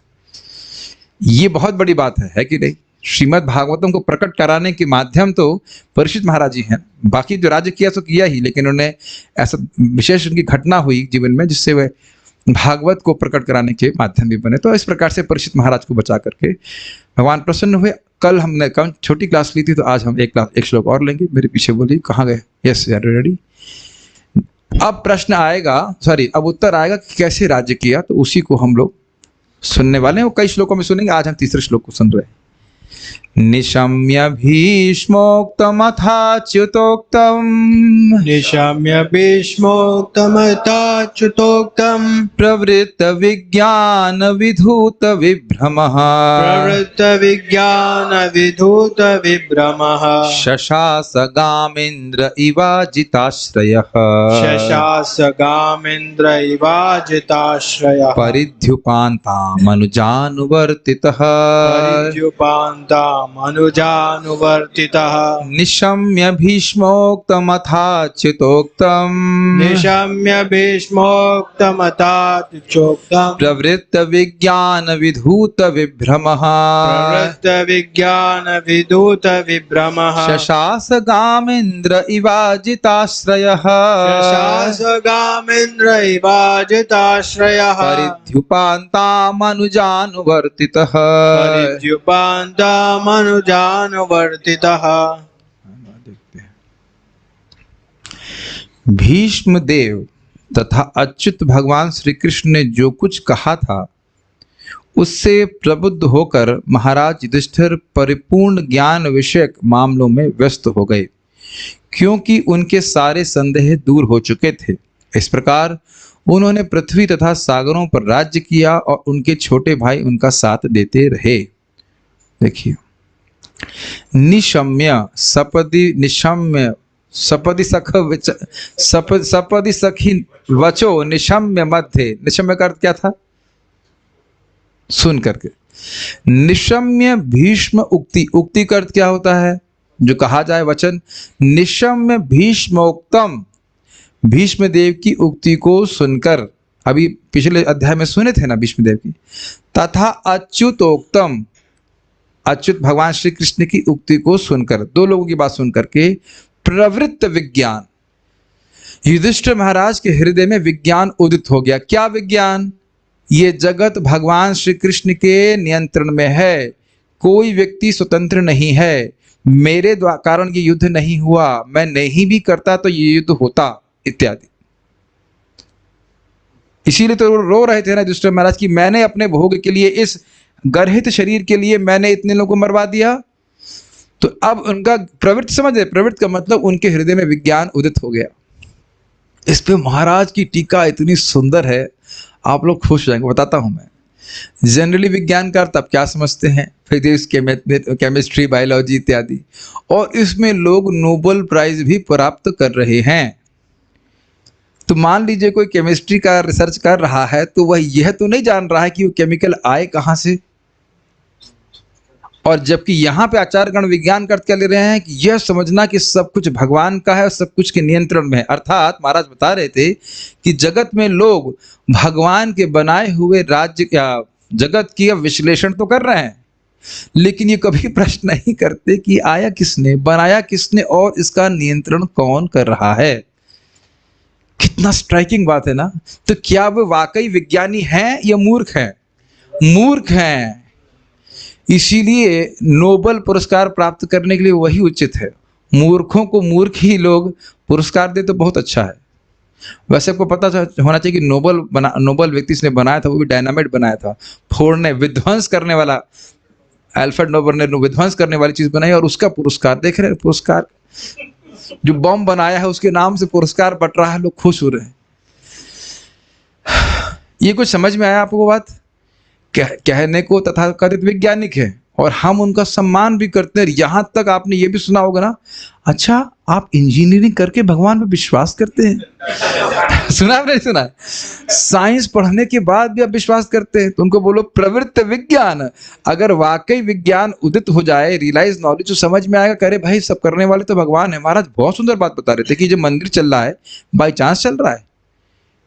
बताइए, कोई बिजनेस चल रहा है बाई चांस चल रहा है। बाई चांस कहने का तो मतलब ये हुआ कि अपने अज्ञान को प्रस्तुत कर, तुमको पता नहीं है इसलिए तुम बोल रहे हो बाई चांस। ऐसी कौन सी वस्तु है जो बाई चांस होती है? कहीं टेररिस्ट को बम फोड़ देगा तो कहीं बाई चांस बम फट गया, ऐसा होता है क्या? बताइए। और अच्छा, जो लोग नोबेल पुरस्कार प्राप्त करने के लिए प्रवृत्त हैं वो भी कहेंगे कि मैं अपनी थ्योरी को बाय चांस लिख दिया। कुछ भी बाय चांस नहीं होता। होता है बताइए? ये हो सकता है कि हमको उसका कारण नहीं पता हो, तो ये क्यों नहीं बोलते कारण पता नहीं है?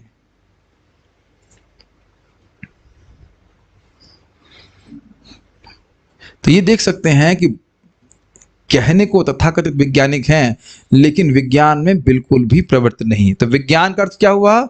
ये विश्व भगवान ने बनाया है, ये विश्व भगवान के नियंत्रण में है, हमारे नियंत्रण में नहीं है। और इसको हम लोग पहले भी सुन चुके हैं नारद जी के प्रसंग में।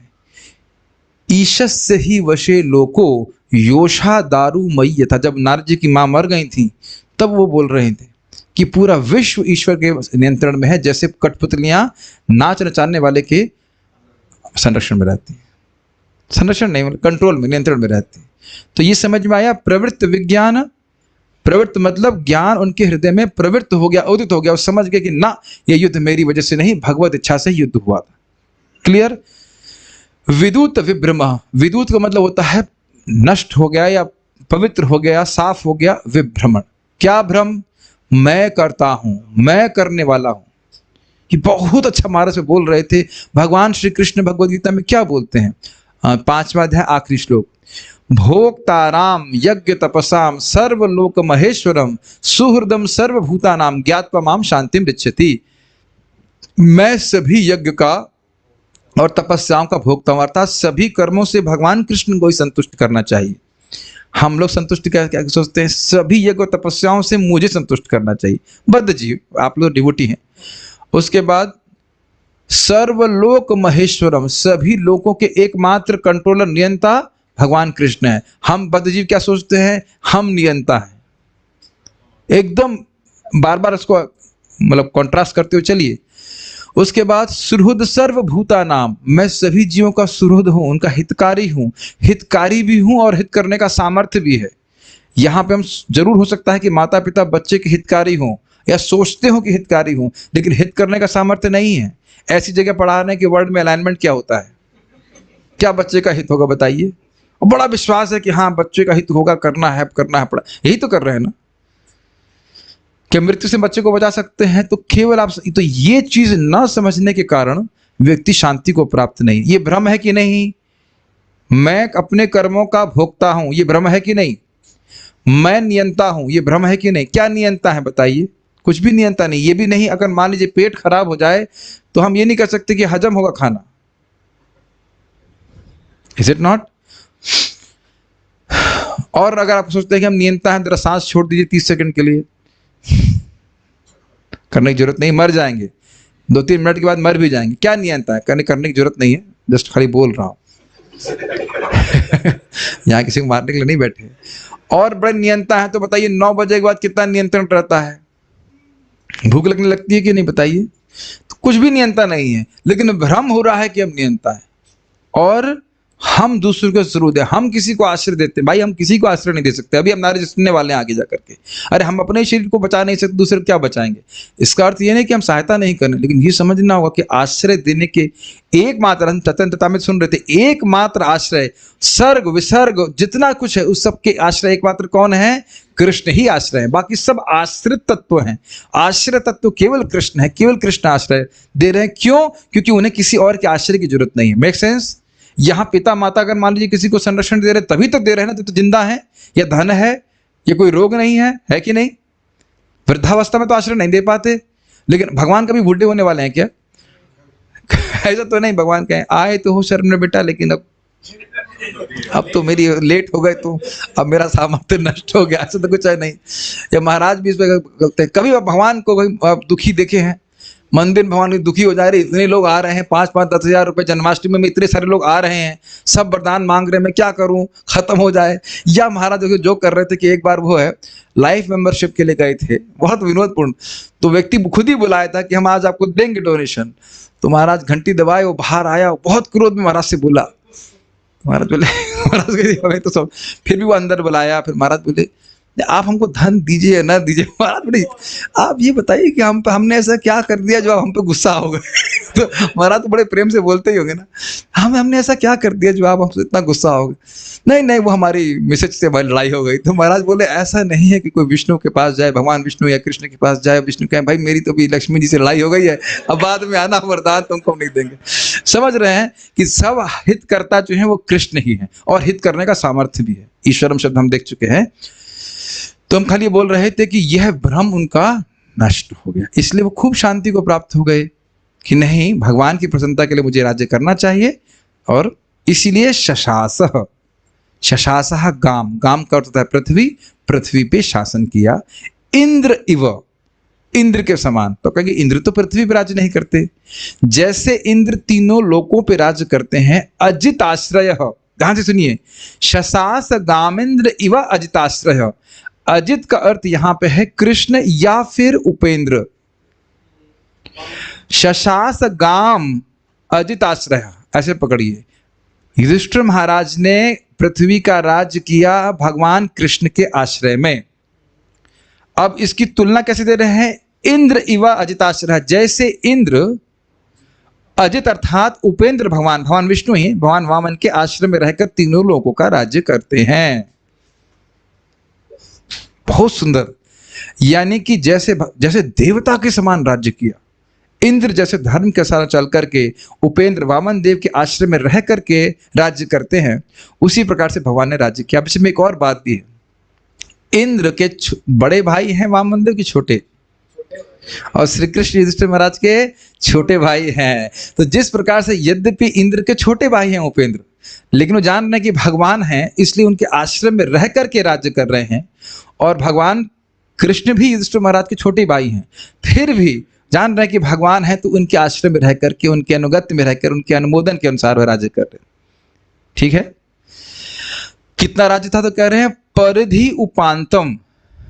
परिधि का अर्थ होता है समुद्र, तो समुद्र तक उनकी राज्य था, मतलब समुद्र से घिरा हुआ था राज्य, तो पूरे विश्व पे राज्य कर रहे थे, ये कहने का आशय।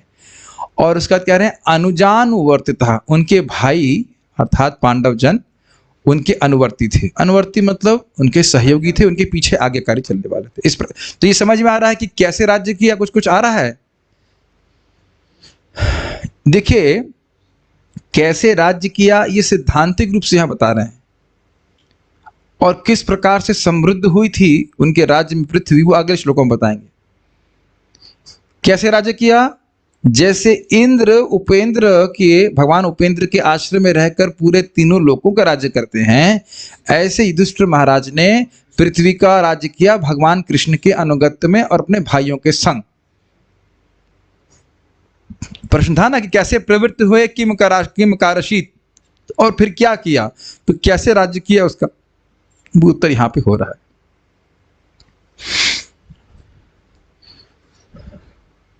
एक बात मैं बताना भूल गया कि देखिए, युधिष्ठिर महाराज के हृदय में भी विज्ञान तभी प्रवृत्त हुआ जब सुने। इसीलिए पहला शब्द है निशम्य। इसलिए भक्ति में भी सबसे पहले श्रवणम। सुनेंगे नहीं तो अपने से नहीं मालूम चलेगा कि नियंता कौन है, बल्कि ये प्रश्न भी नहीं उठेगा कि नियंता कौन है।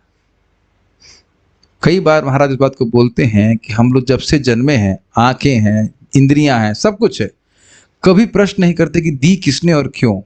बहुत गंभीर बात है, कभी प्रश्न नहीं करते, है कि नहीं?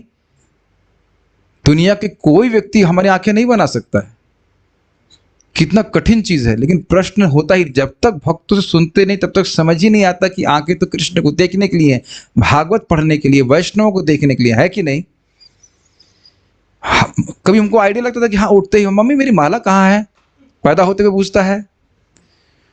आप लोग देखिए, जब प्रीचिंग करते हो तो मुझे एकदम दिखता है जैसे व्यक्ति बिल्कुल गुप्त अंधकार में है, और मुझे इतनी प्रसन्नता होती है कि जब वो कहें कि हाँ हम 2 माला करेंगे, मुझे पता है कि उसी दिन से वो उनकी मुक्ति अब चालू हो गई है। बिल्कुल अज्ञान में भी हरे कृष्ण मंत्र कर रहे हैं। ठाकुर जी उनको बस 4 माला 2-4 माला करने लगे तो आप देखिए आगे बढ़ाते जाएंगे। क्यों रघुपति प्रभु, आपको नहीं लग रहा है ऐसे? इस हर व्यक्ति, एक आदमी बोल दे कि 1 माला शुरू किया था तो ब्रह्मज्ञानी था, हाथ खड़ा कीजिए। सब लोग तो भोंदू की तरह थे, क्या क्या करना है? एक माला करना है। मुझे 10 मिनट लगा था ये समझने के लिए कि माला में जप कैसे करते हैं, कहाँ से हाथ घुसाते हैं, कौन सी उंगली बाहर।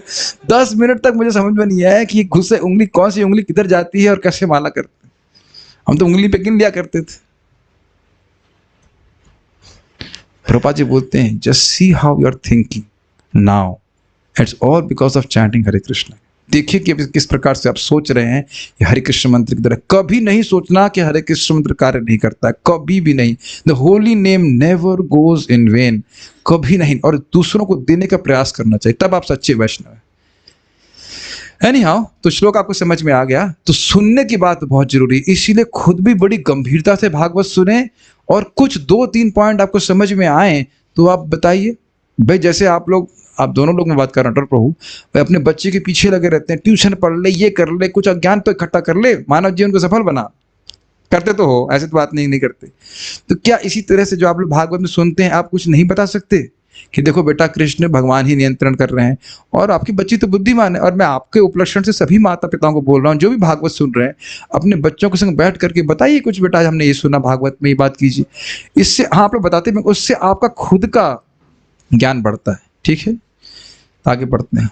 अन्वय भीष्मोक्तम, भीष्म देव के उपदेशों को सुनकर, अथ तथा अच्युतोक्तम, भगवान कृष्ण के वचनों को निशम्य अर्थात सुनकर, प्रवृत्त विज्ञान, महाराज युधिष्ठिर के विज्ञान का उदय हो गया। विज्ञान का उदय हो गया मतलब उनके हृदय में विज्ञान का उदय हो गया कि संपूर्ण जगत परमेश्वर के अधीन है। मैं उनको जो ग्लानि थी वो समाप्त हो गई। विधूत विभ्रमा, जब विज्ञान प्रवृत्त हो गया तब उसका प्रभाव क्या हुआ, और उनकी भ्रांति नष्ट हो गई कि वे स्वतंत्र करता हैं, ये उनके कारण युद्ध हुआ था। इस पे बहुत सुंदर बात है कि जब हम लोग सोचें कि हम प्रचार नहीं कर सकते हैं, तो हम ये सोच रहे हैं कि हम स्वतंत्र रूप से सामर्थ्यवान हैं प्रचार करने के लिए, यही तो सोच रहे हैं ना। आपने क्या सुना, वंदे अनंताद्भुत ऐश्वर्यम श्री चैतन्य महाप्रभु नीचोपि यत् प्रसादात् स्यात् भक्ति शास्त्र प्रवर्तक। तो आप भगवान के ऊपर, महाप्रभु की बात पर विश्वास नहीं कर रहे हैं, यही तो बात है। अरे भाई बहुत प्रचार नहीं कर सकते तो ये तो बोल सकते हैं कि हरे कृष्ण जपो, इसमें क्या दिक्कत है। या मान लीजिए कोई कथा, जब हम यहाँ कथा कर रहे हैं, यदि आपको कथा अच्छी लगती है तो आप लोगों को बुला के लाइए, देखिए, आप सुनकर देखिए, अच्छा लगे तो ठीक है, नहीं तो कोई बात नहीं, हमारा कोई वो नहीं है। चांस तो दीजिए। प्रभुपाद जी कहते हैं, this Krishna consciousness movement have been started to give a people a chance to hear about Krishna. एक बार सुनना चालू कर दिया तो वो समझिए वो मुक्त हैं, भगवान फिर उनको मौका देंगे कृष्ण के बारे में श्रवण करने का। Once they somehow they appreciate. तो हम लोग स्वतंत्र नहीं हैं, भगवान के से प्रार्थना करेंगे, कृपा करेंगे भगवान, तो हम बोलने में कुछ जरूर समर्थ होंगे भगवान के बारे में। एक हमारे ग्रुप में तेलुगु बोलने वाले डिवोटी भी हैं, तो आपके स्टूडेंट हो सकते हैं, तेलुगु में आप कुछ प्रीचिंग कर सकते हैं। So we have one Telugu customer also. ठीक है, मैं सोचा उनको तमिल आती, तो मैं तमिल में गूगल ट्रांसलेट करके भेज रहा था। कहते ये क्या है, मैंने कहा आपको तमिल आती, कहते नहीं मैं तेलुगु जानता हूँ। अच्छा वो ठीक है ठीक। देखो प्रेम कृष्ण प्रभु ने किस प्रकार से ढूंढ लिया, एक ग्रुप में कितने लोगों को साउथ इंडिया में ढूंढ लिया, बैठे बैठे प्रीचिंग कर सकते हैं। एनीवेज इट्स वेरी पावरफुल वे। ये मैं इससे पहले आगे जाऊं, ये समझ लीजिए कि आप नाम जप कर रहे हो और जिस इच्छा पे फोकस कर रहे हैं वो पूर्ण हो जाएगी। अपने जीवन में देख लीजिएगा कि मुझे ये चाहिए, मुझे ये चाहिए, मुझे चाहिए, ये चिंतामणि नाम है, ये आपको पूर्ण करा के ही रख देगा। इच्छा करनी चाहिए कि ये कृष्ण की सबसे अच्छी सेवा है, कृष्ण इससे सुखी होते हैं कि ये ज्ञान दूसरों को देता है, तो कुछ तो मैं समझूं कि भाई कृष्ण हमारे भगवान है इत्यादि, कुछ तो समझें और प्रीचिंग करें। एक व्यक्ति को भी आप बता सकते हो तो भी बहुत फायदा होगा। Okay, we should have that desire. मैं पार्थ पुरुष से हमेशा गुस्सा करते रहता हूँ, उनको बोलो भी कुछ गाय के बारे में बोलने के लिए ठाड़ ठाड़ बोलना चालू कर देंगे, गाय ये है, गाय वो है, ये मैं अच्छी बात है, he is connected to serving cows, that is very good. उस दिन देखा कितना सुंदर से बता रहे थे, क्या नाम था जो अटैक किया, वो अटैक किया। थोड़ा सा ये प्रयास करेंगे कुछ गीता भागवत पढ़ने का, तो बोल भी पाएंगे इसके बारे में। मैं कहाँ तक सबको समय दूंगा बताइए, मैं कितने लोगों के पास प्रीचिंग हो रहा है, यही महाप्रभु बोल रहे हैं, मैं किसके पास जाऊंगा। हर भक्त को मानना चाहिए, समझना चाहिए कि मैं भगवान का सेवक हूँ, पार्षद बन सकता हूँ अगर मैं इस प्रकार की सेवा करूँ। एक्चुअली पार्षद बन नहीं सकते हैं। प्रभुपाद जी बोल रहे हैं, this Krishna consciousness movement spread by the associates of Mahaprabhu. आपको समझ में आ रहा है मैं क्या कहना चाहता हूँ? प्रभुपाद जी के शब्द यहाँ पे कृष्ण हॉल में लिखे हुए हैं, क्या देखा है आपने? तो जो इस प्रकार से प्रचार में लगा, मैं केवल अपनी ही बात नहीं कर रहा हूँ, जो कोई भी व्यक्ति कृष्ण भावना का प्रचार कर रहा है वो भगवान के अंतरंग सेवा कर रहा है। तो लालसा होनी चाहिए, तो फिर हम डेफिनेटली, और आप उसको भगवान हमको सामर्थ्य देंगे और आप देखेंगे कितना सुख मिलता है ना जब कोई व्यक्ति भक्ति स्वीकार करता है। ये इस जगत का आनंद है। तो मैं खाली बोल रहा था कि हमें भ्रांति नहीं होनी चाहिए कि हम स्वतंत्र करता है, इसलिए अगर भगवान चाहेंगे तो हमें उपयोग कर सकते हैं भगवान की सेवा में, ठीक है? इसलिए अजित आश्रय, समझ में आया? विधूत विभ्रमा, ये भावना समाप्त हो गई कि मैं स्वतंत्र करता हूं, इसलिए अजित आश्रय, भगवान कृष्ण के आश्रय में रह के ही राज्य किए, जैसा वो चाहते हैं, प्रसन्न होते हैं राज्य करके, हम राज्य करेंगे। एक एक शब्द भागवत का बहुत महत्वपूर्ण है। और अनुजानुवर्तितः, तथा अपने छोटे भाइयों द्वारा अनुवर्तित किए जाते हैं। जैसे युधिष्ठिर महाराज राज्य कर रहे थे, उनके अनुगत्य में उनके भाई भी राज्य कर रहे थे। अच्छा, एक प्रश्न आ गया, कह रहे हैं कि मान लीजिए कोई प्रचार कर रहा है तो उसकी सहायता कर रहे, तो क्या वह भी प्रचार है? हाँ जी, वह भी प्रचार है, क्योंकि अभी आप देख लीजिए, अनुजानुवर्तितः राज्य कर रहे हैं या राजा युधिष्ठिर, तो क्या अकेले राज्य कर लेंगे? एक बहुत अच्छा प्रश्न आ गया। देखिए, राजा युधिष्ठिर राज्य कर रहे हैं तो अकेले ही सारा मैनेजमेंट कर रहे हैं, तो उनके सहायता जो कुछ भी कोई व्यक्ति कर रहा है तो उसको भी लाभ है। भाई जैसे आप लोग यहाँ बैठे हो तो आप लोग कुछ कथा सुनने के लिए उत्साहित हो, तो मैं भी कथा बोलने के लिए उत्साहित हूँ। स्वाभाविक सी बात है, मैं अकेले बोलूंगा तो नहीं कर पाऊंगा, अकेले रूम में कोई नहीं हो, दरवाजों को बोलूँगा और उनको बोलूँ, तो यहाँ पे भक्त जूम पे आते हैं उत्साह से, तो मेरे को भी उत्साह होता है बोलने का। तो क्या आप लोग प्रचार नहीं कर रहे हैं? बिल्कुल कर रहे हैं, आप लोग सहयोग कर रहे हैं। मान लो भले ना बोल रहे हो, लेकिन बोलने में तो सहयोग कर ही रहे हैं ना। बम फोड़ने वाला केवल एक नहीं होता है समझ गए? बहुत सारे साथी होते, सबको पुलिस पकड़ती है कि नहीं? तो समझ गए? राजा युधिष्ठिर अर्थात राजा युधिष्ठिर ने परिधि उपांतम, समुद्र पर्यंत की, गाम यानी पृथ्वी का, इंद्र इव शासा, इंद्र के समान प्रशासन किया। ये इंद्र के समान प्रशासन किया, ये आपको समझ में आ गया था ना? जैसे इंद्र उपेंद्र के आश्रम में लेके गए, उसने कृष्ण के आश्रम रह करके निर्णय किया। अभी मेरे मन में बात आ रही है कि देखिए, भागवत बोले कौन? शुकदेव गोस्वामी। तो परीक्षित महाराज का तो कोई इसमें रोल है नहीं। परीक्षित महाराज नहीं होते तो सुखदेव गोस्वामी खाली दूध ही पीते रहते क्या कि नहीं? गाय के पास जाते हैं, जितने समय गाय दूध जाती, दूध पी के निकल जाते। यही तो प्रश्न उठाया गया था, बोल ही नहीं रहे थे। परीक्षित महाराज का आग्रह था, महान भक्त थे, तो महत्वपूर्ण बात तो श्रोता है, श्रोता नहीं तो वक्ता बोलेगा कैसे, रही बताइए। और आप देखिए वहां बोल रहे हैं कि तुम्हारे कथा सुनने के उत्साह से तुम मेरा उत्साह बढ़ा रहे हो।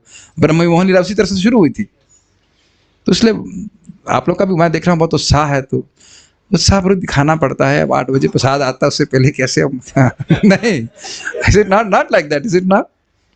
आई am very happy with you Vivek, just like it took a separate flat to come 5 kilometre से, तो बिल्कुल जैसे 4 कुमार तो ब्रह्मलोक से आते हैं, 5 किलोमीटर दूर स्कूटर चला कर कथा सुनने आते हैं। I really appreciate, very nice. Shridhari, पुण्यर बिना तो श्रवण इच्छा न उत्पद्यते इति अर्थ। पुण्य के बिना तो श्रवण, कभी कभी देखते हैं कुछ लोग ऊपर के लोग से नीचे नहीं आते कथा सुनने के लिए, है कि नहीं?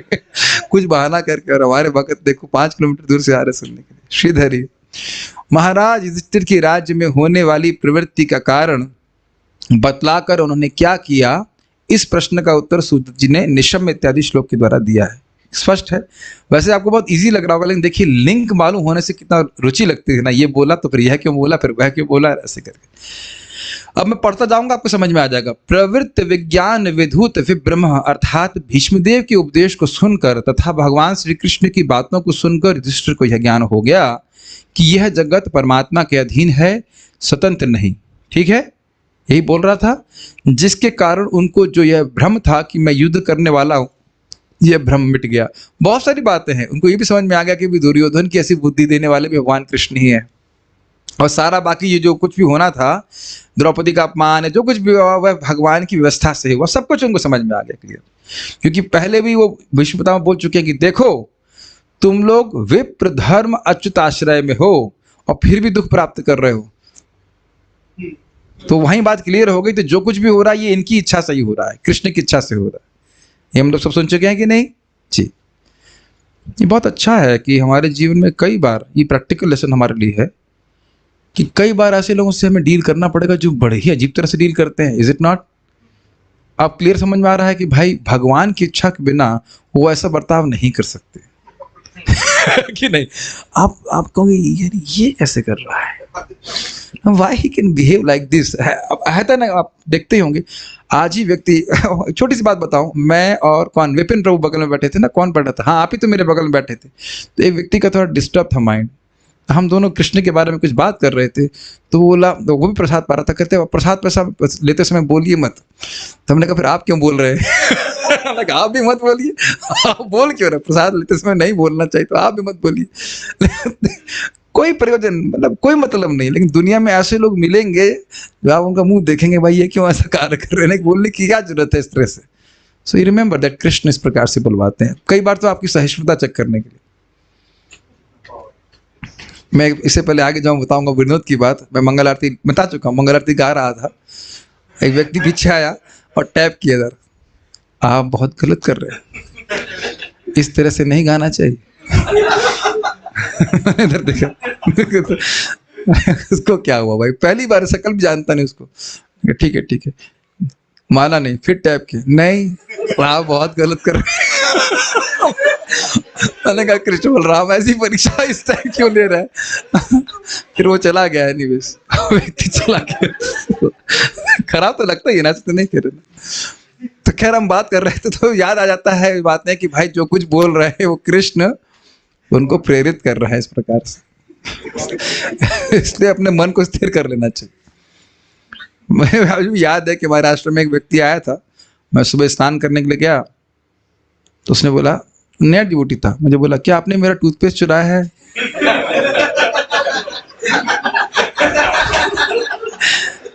मैंने कहा मैं इंचार्ज हूँ और तुम मुझसे बोल रहे हो। तो आप देखिए हर व्यक्ति, आप लोग से भी अनुभव हुआ होगा, लोग अजीब तरह से बर्ताव कर रहे हैं, आपको विनोद की बात लग रही है, लेकिन एक्चुअली सोचना होगा वो हमारा ही कर्म है जो भगवान इस प्रकार से प्रेरित कर रहे हैं उससे करने के लिए। कोई व्यक्ति स्वतंत्र नहीं कुछ करने के लिए, ठीक है ना। एक और मैं एग्जाम्पल दूं, मैं बाली गया प्रचार करने के लिए, एक व्यक्ति मेरी क्लास में भी नहीं आया ही नहीं, उसकी शक्ल भी जानता नहीं हूँ। जब मैं लौट के आ गया तब वहां नेगेटिव प्रचार करना शुरू किया उसने। बाद में भक्तों ने उसको फिर दूर कर दिया मंदिरों से। भाई समझ गए? तो इसलिए उद्विग्न मत होइएगा। वो कष्ट तो होता है, इस तरह से क्यों बात करते हैं लोग, लेकिन भगवान ही कुछ प्रयोजन लेकर उनको ऐसी बुद्धि दे रहे हैं, ठीक है। अगर इस प्रकार से रहेंगे ना तो हम भक्ति में बहुत डिस्टर्ब हो जाएंगे। ये क्यों बोला, वो क्यों बोला, वो ऐसे हमारे बारे में ऐसे क्यों बोला, क्या उसको लगता नहीं कि हमको खराब हो रहे थे? भगवान उसको व्यवस्था कर रहे हैं, उसकी बुद्धि उसके पास, हम अपनी भक्ति करके संतुष्ट रहें, ठीक है। As long as we can chant Hare Krishna, take prasad, we should be happy. अनुजैर अनुवर्तितः, अर्थात उसके पश्चात वे अपने छोटे भाइयों द्वारा सेवित होते हुए, तथा सेवित होते अर्थात, हाँ ये नहीं कि अच्छा समझ में आ गया, सेवित होते मतलब अर्जुन एक पांव दबा रहे हैं, बी में दूसरा पांव दबा रहे हैं और गला दबा रहे हैं सदैव, ऐसा नहीं। नहीं, सेवित मतलब उनकी आज्ञा अनुसार। और ये बहुत बड़ी बात है, किसी की आज्ञा पालन करना, वो भी इतने महान व्यक्ति होकर, अर्जुन और भीम जैसा महान धनुर्धर होते हुए भी युधिष्ठिर महाराज की आज्ञा अनुवर्ती होकर की सेवा कर रहे थे। Very great thing. इतने क्वालिफाइड व्यक्ति कभी किसी को सुनना नहीं चाहेगा। तो ये कोई विशेष गुण नहीं लग रहा आपको? अब इस पे पता रहस्य क्या है? युधिष्ठिर महाराज इतने शुद्ध भक्त हैं कि उनसे सब लोग प्रेम करते हैं। यद्यपि ये सब लोग बहुत मतलब शक्तिशाली हैं और विद्रोह करने में क्या दिक्कत है, वैसे मैं खाली बोल रहा हूं, लेकिन इतना युधिष्ठिर महाराज से प्रेम करते हैं कि उनके अनुवर्ती होकर के सेवा कर रहे हैं। भाई तो हैं, लेकिन आजकल के जमाने में देखिए 5 भाई होते क्या अनुवर्ती होते? 5 सब कॉन्टिनेंट तो बन गए होते ना। और एक और बात ध्यान रखिए, राजसूय यज्ञ भी जब पहले हुआ था, इन सब युधिष्ठिर महाराज युद्ध करने नहीं गए थे, ये चारों भाई 4 दिशा में युद्ध करने गए थे। तो कहें कि युद्ध करें हम, राजा बने आप, ऐसा कोई भावना नहीं। तो अनुवर्ती होना बहुत बड़ी बात है। हम क्योंकि बद्ध जीव अनुवर्तन करना नहीं चाहता, आप सोचता सब लोग मेरा करें, मैं किसी का नहीं करूं।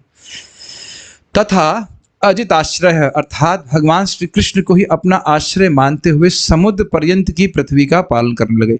समुद्र पर्यंत समझ रहे हैं, परिधि उपांतम, जहां तक समुद्र की स्थिति वहां पालन करने लगे। अच्छा, एक बात बहुत सुंदर थी जो मिस हो गई, ये नहीं कह रहे हैं कि मनुष्यों का पालन करने लगे। महाराज बहुत सुंदर इस पे बोले, ये नहीं कह रहे हैं कि मनुष्यों का पालन करने लगे। आजकल गवर्नमेंट यही सोच रही है ना, गायों को कटने दे रही है और अन्य पशुओं को कटने दे रही है, और क्या सोच रही है, केवल इंसानों का हित करना। गलत तो नहीं बोल रहा हूं।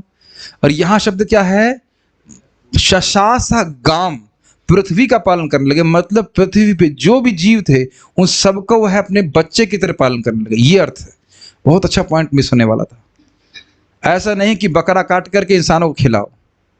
और एक और बात, ये युधिष्ठिर महाराज को पता है कि जगत का प्रयोजन क्या है। बहुत ध्यानपूर्वक सुनिए।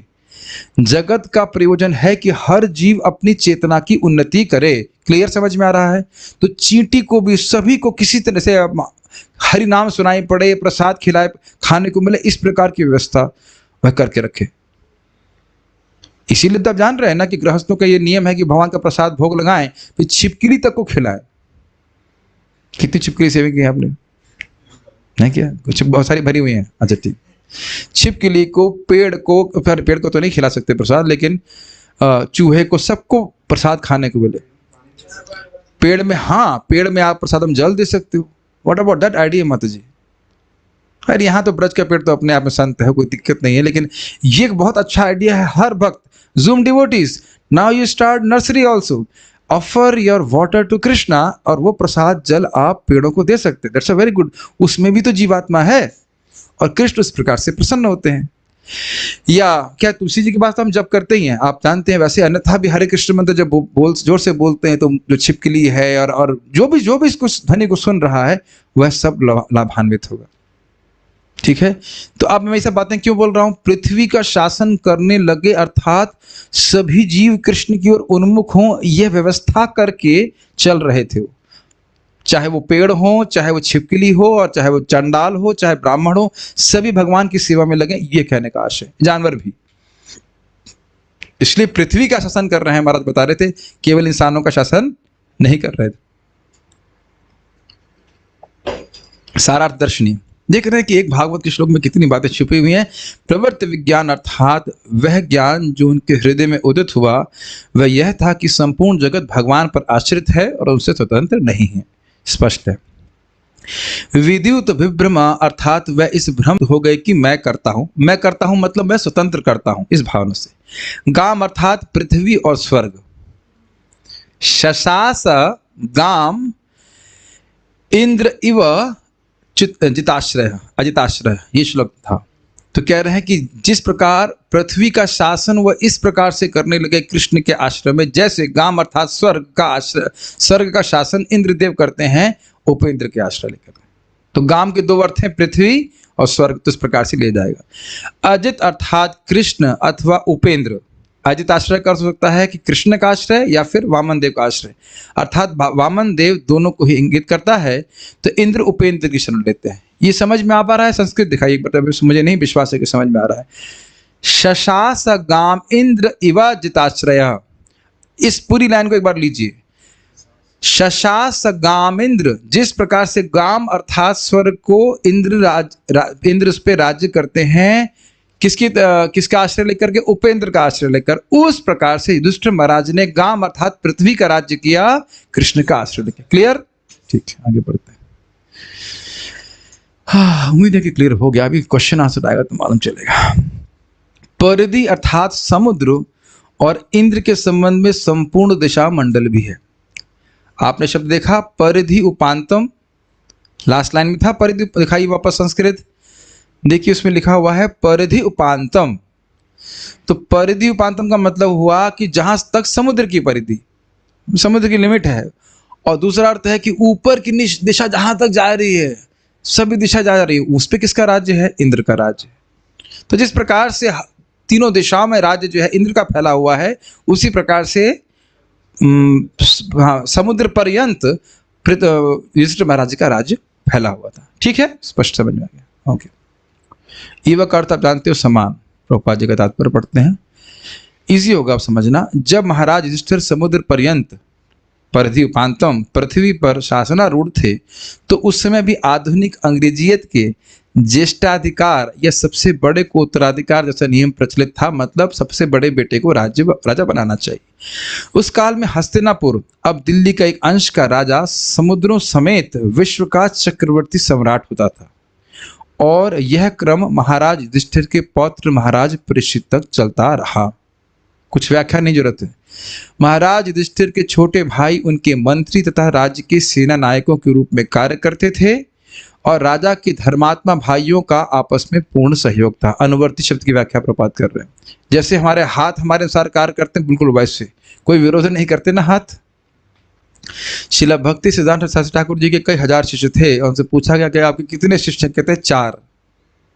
चार तो कैसे कहते हैं? 2 हाथ और 2 पैर, क्योंकि वो करते हैं जो मैं सब बोलते हैं। तो ठीक है। तथा वायु जैसे देवता ब्रह्मांड के विभिन्न ग्रहों के प्रतिनिधि राजा हैं, उसी प्रकार महाराज युधिष्ठिर भी पृथ्वी के साम्राज्य पर शासन चलाने वाले प्रतिनिधि राजा थे। जिस प्रतिनिधि का मतलब समझ रहे, मानो कृष्ण राज्य कर रहे होते उस प्रकार से युधिष्ठिर महाराज राज्य कर रहे थे।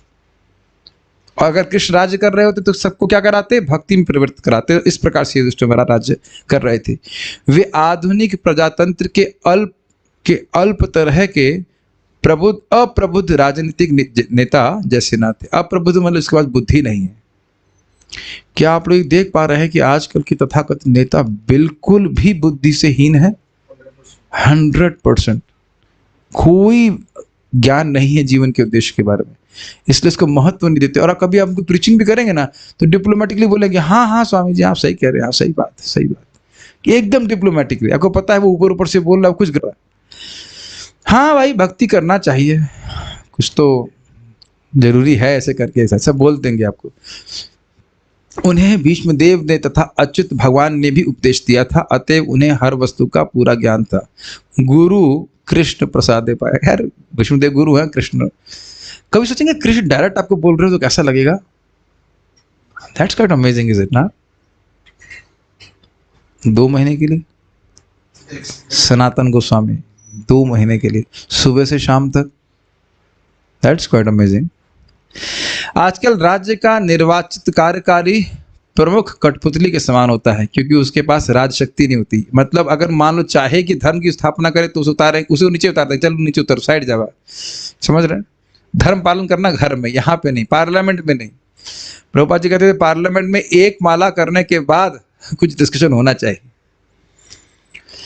यदि वह महाराज युधिष्ठिर की तरह प्रबुद्ध भी होता तो भी वे अपनी संवैधानिक स्थिति के कारण अपनी इच्छा से कुछ नहीं कर सकता। समझ में आया? मान लो उसे भगवान का ज्ञान होता भी तो भी कुछ नहीं कर पाएगा। इसलिए वैचारिक विषमताओं या खुद के स्वार्थों के कारण पृथ्वी के अनेक राज्य परस्पर लड़ झगड़ रहे हैं। अब एक उदाहरण दूंगा, समझ में आ जाएगा। जितने लोग यहाँ बैठे हैं, मैं समझ रहा हूँ 30-35 लोग बैठे हैं यहाँ पे, 30 लोग मोटा। अगर इस रूम में 30 कुत्तों को बिठा दिया जाए तो शांति से बैठ के भागवत सुनेंगे ना वो? अच्छा खाने की व्यवस्था करेंगे तब तो शांति हो जाएगी। खाने पीने की व्यवस्था कर दीजिए, टीवी भी बड़ा है, कुछ पिक्चर दिखा दीजिए, फिर भी भाव करेंगे, है कि नहीं?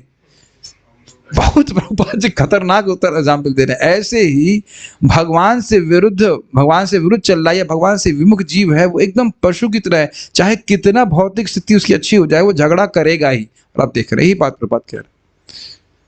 आपने देखा है ना कितने बार कुत्तों को लड़ते हुए बिना प्रयोजन के लड़ते हैं, और बंदर तो और बंदर तो स्पेशली यहाँ गुटबाजी करके युद्ध करते, देखा आपने? और बड़ा महत्वपूर्ण प्रयोजन होता है उनका युद्ध करने का।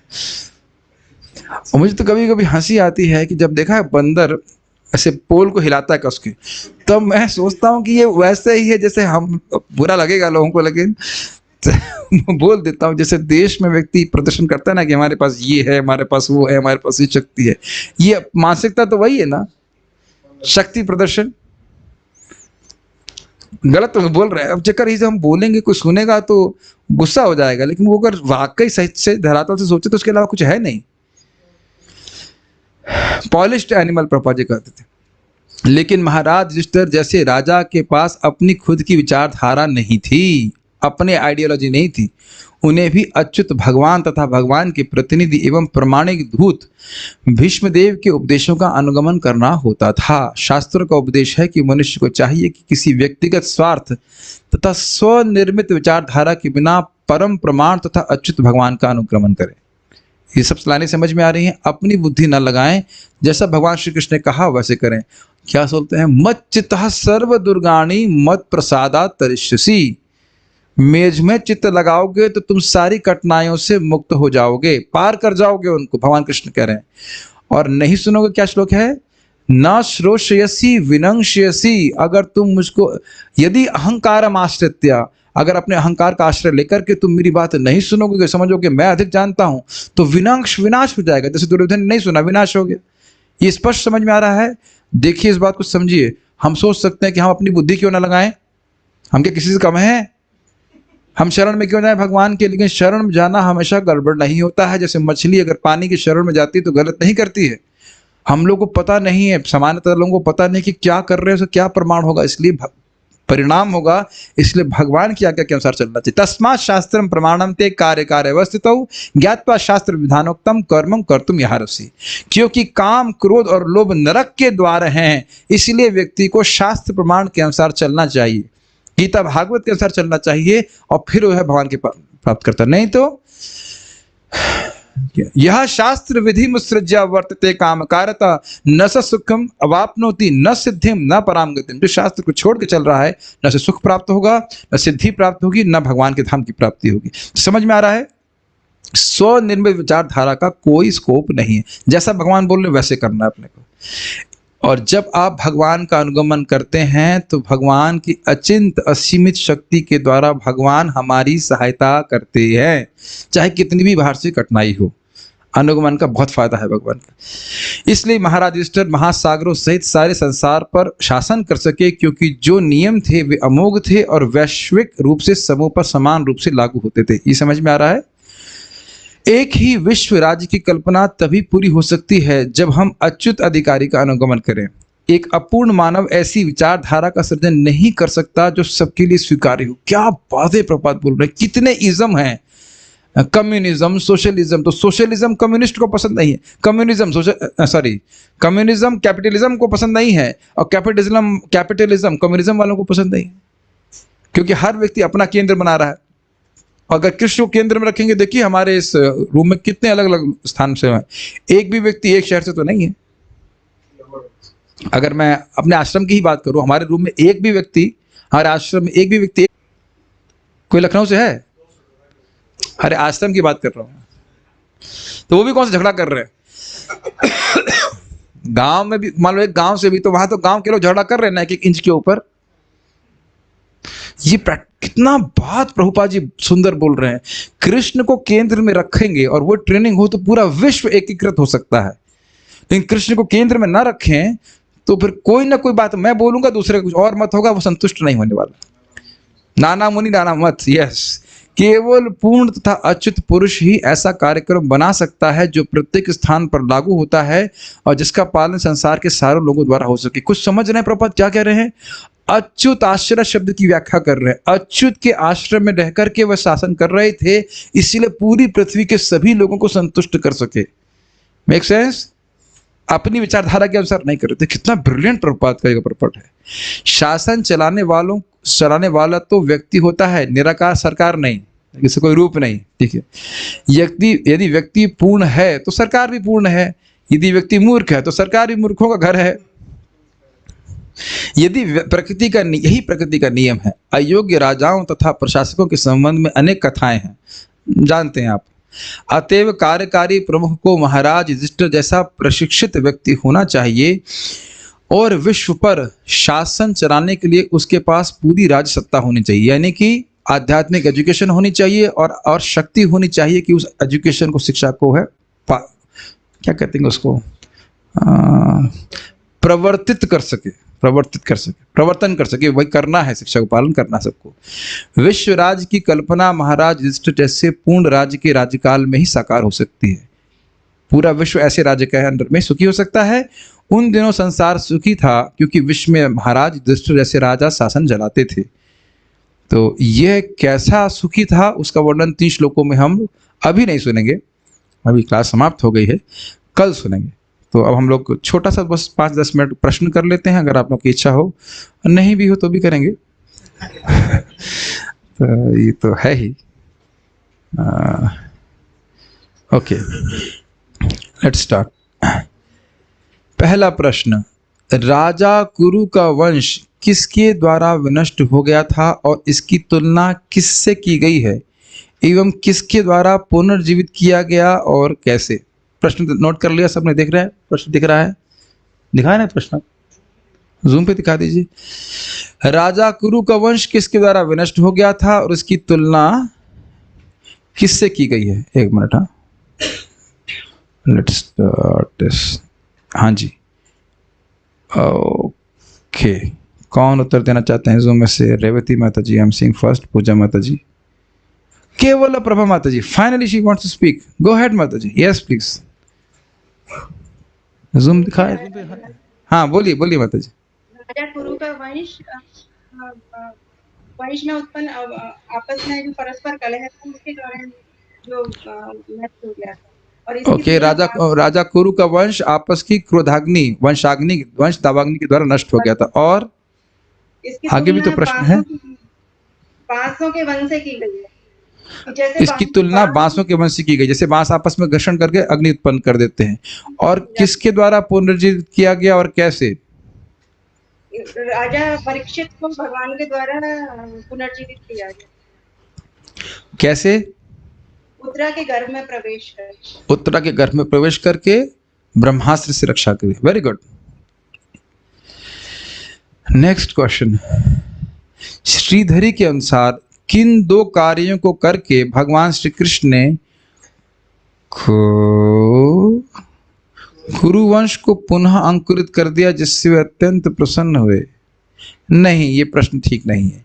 किन श्रीधरी के अनुसार किन दो कार्यों को करके भगवान श्री कृष्ण अत्यंत प्रसन्न हुए? ये है। इसमें उत्तर दो ने ऑलरेडी दे दिया, लेकिन फिर भी एक उत्तर दिया है, बाकी का उत्तर आप बताइए।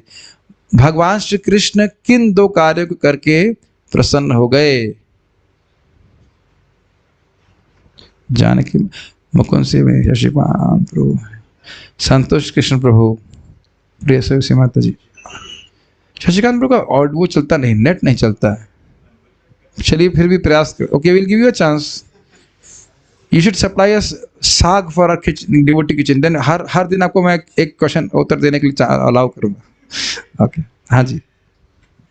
एक तो पहला कार्य जो उन्होंने किया था कि परीक्षित महाराज की उत्तरा के गर्भ में रक्षा करके परीक्षित महाराज की उत्तरा के घर में रक्षा करी थी। हाँ, और दूसरा कार्य जो उन्होंने किया कि महाराज युधिष्ठिर जैसे धर्मनिष्ठ व्यक्ति को राज्य में करके, हाँ, बहुत ज्यादा प्रसन्न था।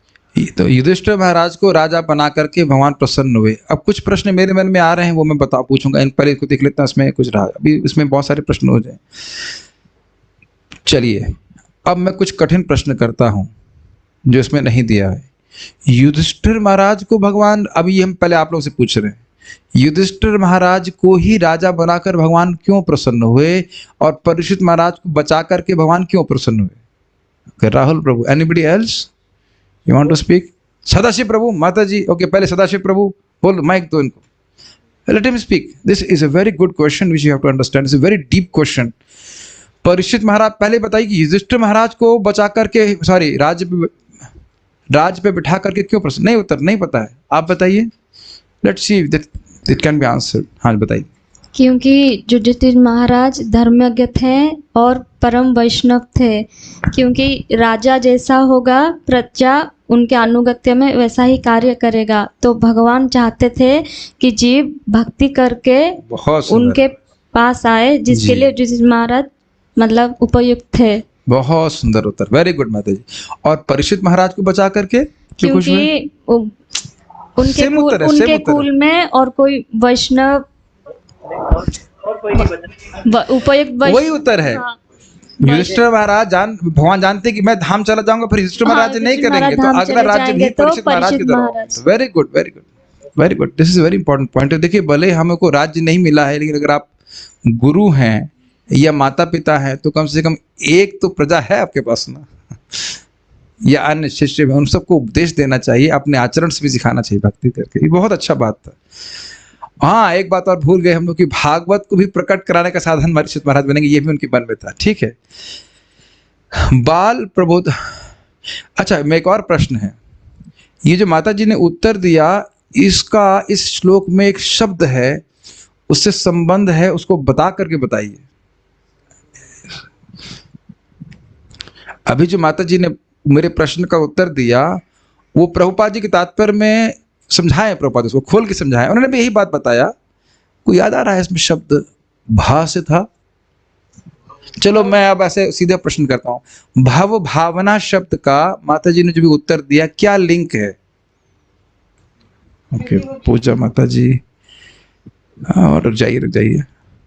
Okay will give chance to Harismriti माता ji. You have to hear the question carefully. भव भावना शब्द प्रभुपाद जी के तात्पर्य में समझा रहे हैं जो प्रभुपाद। चलिए मैं और क्लियर कर दे रहा हूँ, चलिए पहले देखते हैं आप उत्तर दे पाएंगे नहीं।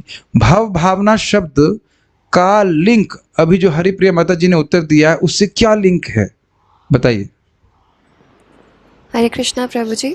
यस प्रभु जी, भव भावना शब्द का अर्थ का लिंक ये है कि भव भावना का अर्थ होता है कि भगवान विश्व के पालक हैं और वे चाहते थे कि विश्व को एक वैष्णव राजा मिले ताकि उनके अनुगत्य में सारी प्रजा भक्ति कर सके। Very good. जैसे माता जी ने माइक यूज किया है, बाकी सब लोग वैसे माइक यूज करते हैं, all the devotees can hear very clearly. Okay good. ये सब है भागवत के शब्दों के रस का आस्वादन करना। चलिए नेक्स्ट देखते हैं। बाल प्रबोधिनी के अनुसार भव भावना का क्या अर्थ किया गया है? Who will give the answer? पूजा माता जी, रेवती माता जी will answer. Let us give her a chance. Yes, please. प्रभु जी, भाव भावना का अर्थ है जो अपने भक्तों के भाव अर्थात उन्नति के लिए चिंतित रहे। हाँ कृष्ण युधिष्ठिर महाराज की दशा को देख के चिंतित थे, इसलिए वे चाहते थे कि किसी भी तरह ये धन पर आसीन हो जाए, स्थापित हो हाँ, युधिष्ठिर महाराज भी अत्यंत दुख में थे तो उनकी उन्नति प्रदान करने के लिए भव भावना। अच्छा देखते हैं वो प्रश्न किया है कि नहीं। नेक्स्ट एक प्रश्न और इसमें बन जाता है, प्रश्न पे प्रश्न। अरे इन्हें प्रश्न छोड़ दिया। ये बताइए कि चक्रवर्ती पाद ने भव भावना का क्या अर्थ लिया है और उसे किस प्रकार से समझाया गया था? तो इतना मुश्किल, इतना अच्छी चीज छोड़ दिया आपने। यहाँ कौन उत्तर दे रहा? जानकी माता ji want to answer. Yes she has open the notes, it's open book. Yes yes yes please go ahead. बोलिए। हाँ भव अर्थात शिव जी एंड भावना अर्थात ध्यान करते हैं। इसका अर्थ ये हुआ कि वह भगवान जिनकी लीलाओं का ध्यान शिव जी भी करते हैं। और उदाहरण दिए गए कैसे भगवान बचा रहे हैं अपने मित्रों को, ऐसा करके तो शिव जी भी आश्चर्यचकित होकर के लीलाओं का वर्णन करते हैं। Very good. नेक्स्ट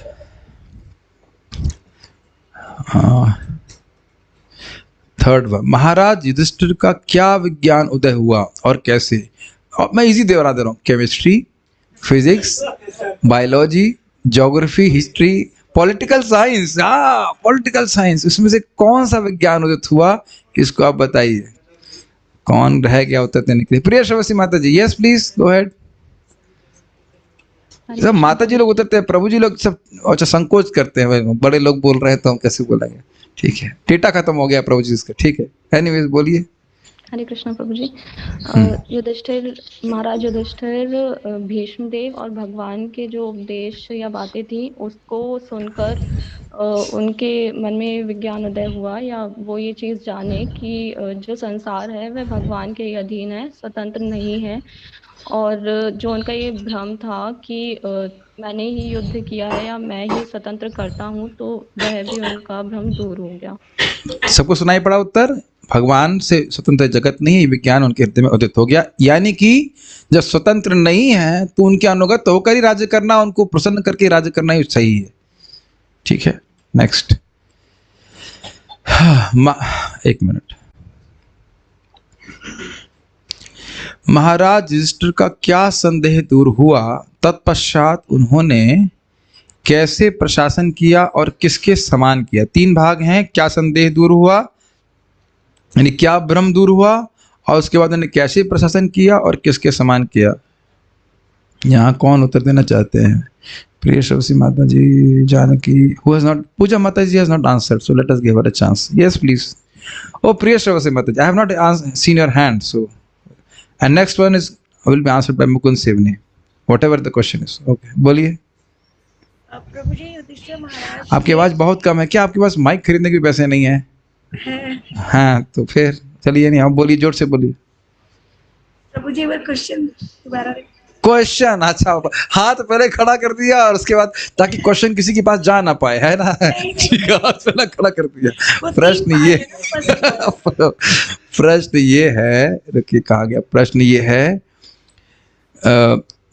अरे इधर, युधिष्ठिर महाराज का क्या संदेह दूर हो गया? युधिष्ठिर महाराज का यह संदेह दूर हो गया कि मैं ही करता हूँ, ये जो जगत है वो कृष्ण के ही पराधीन है, कोई स्वतंत्र नहीं है। तो युद्ध और उसके बाद उन्होंने क्या किया फिर? उसके बाद उन्होंने भगवान कृष्ण के अनुगत्य आश्रय में रहकर राज्य किया। किसके समान?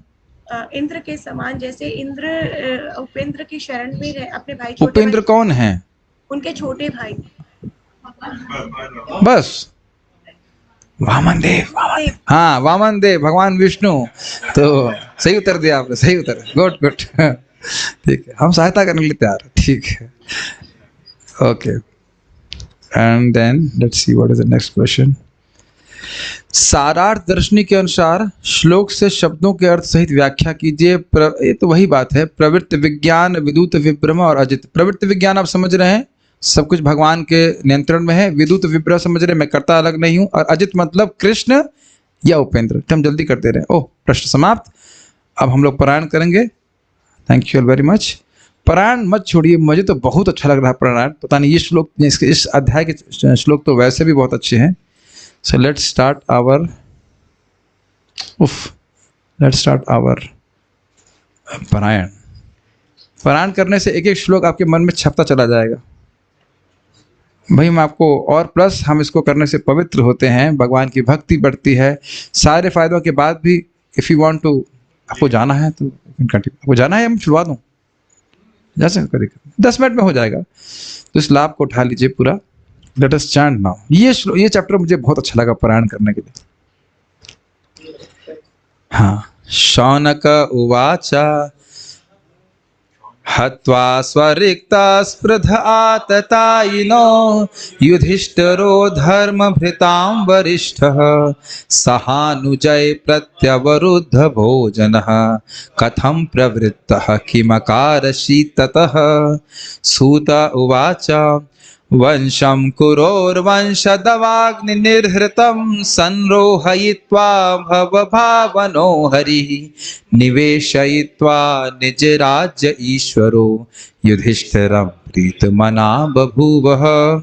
निशम्य भीष्मोक्तमथाच्युतोक्तं प्रवृत्त विज्ञान विधूत विभ्रमः शशास गामिन्द्र इवाजिताश्रयः परिध्युपान्ताम् अनुजानुवर्तितः।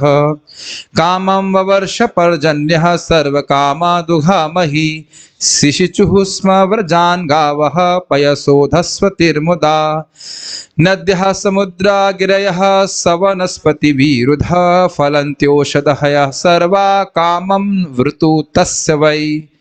नाधयो व्याधयः क्लेशाः दैवभूतात्महेतवः अजातशत्रवा भवन् जन्तूनां राज्ञि कर्हिचित्।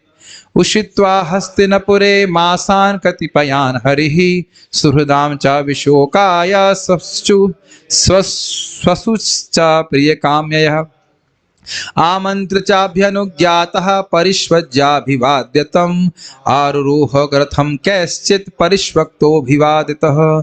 सुभद्रा द्रौपदी कुन्ती विराट तनया तथा गान्धारी धृतराष्ट्रश्च युत्सुर्गौतमो यमौ वृकोदरश्च धौम्यश्च स्त्रियो मत्स्य सुतादयः न सेहिरे विमुह्यन्तो विरहं शारङ्गधन्वनः।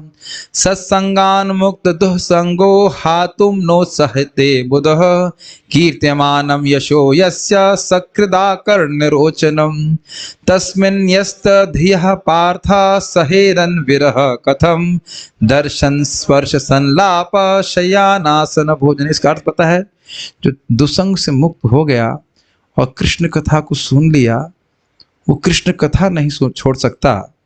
तो जिनका दर्शन किए, जिन कृष्ण का स्पर्श किए, जिन कृष्ण के संग बात किए, शयन किए, और आसन सहन और भोजन किए, उनके विरह को कैसे सहन कर सकते हैं आप? मैं तो इनके अर्थ को समझ रहा हूँ तो लग रहा है कि कितना सुंदर है, जितनी बार बोलते हैं कितना सुंदर भागवत का प्रश्न होता है। मूर्छित हो जा रहे थे जब भगवान जा रहे हैं वहां से। बहुत सुंदर, बड़ा ड्रामेटिक, बहुत ही इमोशनल प्रसंग है, बहुत अच्छा है। सर्वते निमिषैर अक्षय तम अनुद्रत चेतसः वीक्षन्ते स्नेह संबंधा विचेलुस्तत्र तत्र। सभी लोग अनिमिष आंखों से एकदम टकटकी बांध करके देख रहे हैं, द्रुत चेतसा, उनका चित्त पूरा पिघल रहा है कृष्ण को देख के। वीक्षन्ते स्नेह संबंध, स्नेह संबंध से उनको देख रहे हैं। नहीं हमें अर्थ बताने लगा तो पूरा क्लास हो जाएगा, लेकिन एक एक शब्द बहुत सुंदर है। न्यारुन्धन उद्गलद बाष्पम औत्कंठ्या देवकी सुते निर्यात आगरान्नो भद्रम इति स्यात् बांधव स्त्रिया। रोएंगे तो अशुभ होगा, इसलिए रो नहीं रही हैं स्त्रियां, लेकिन आंखों से आंसू मर रहा है। मृदंग शंख भैर्यश्च वीणा प्रणव गोमुखा दुंधुर्यानक घंटाद्या ने दुर्दुंधु भयस्तथा प्रासाद शिखरारूढ़ा कुरु नार्यो दिदृक्षया ववृषुः कुसुमय कृष्णं प्रेम वीणा स्मितक्षणा सितात पत्रं जग्राह मुक्तदाम विभूषितं रत्नदंडं गुडाकेशः प्रियः प्रियतमस्यः उद्धवा सात्किश्चैव व्यजने परमाद्भुते विकीर्यमाणः कुसुमय रेजे मधुपतिः पथि अश्रुयान्तः शितः सत्यास्तत्र तत्र द्विजेरिताः नानानुरूपानुरूपाश्च निर्गुणस्य गुणात्मनः अन्योन्यमासीत संजल्पः उत्तम श्लोक चेतसां कौरवेन्द्र पुरस्त्रीणां सर्वश्रुति मनोहरः स वै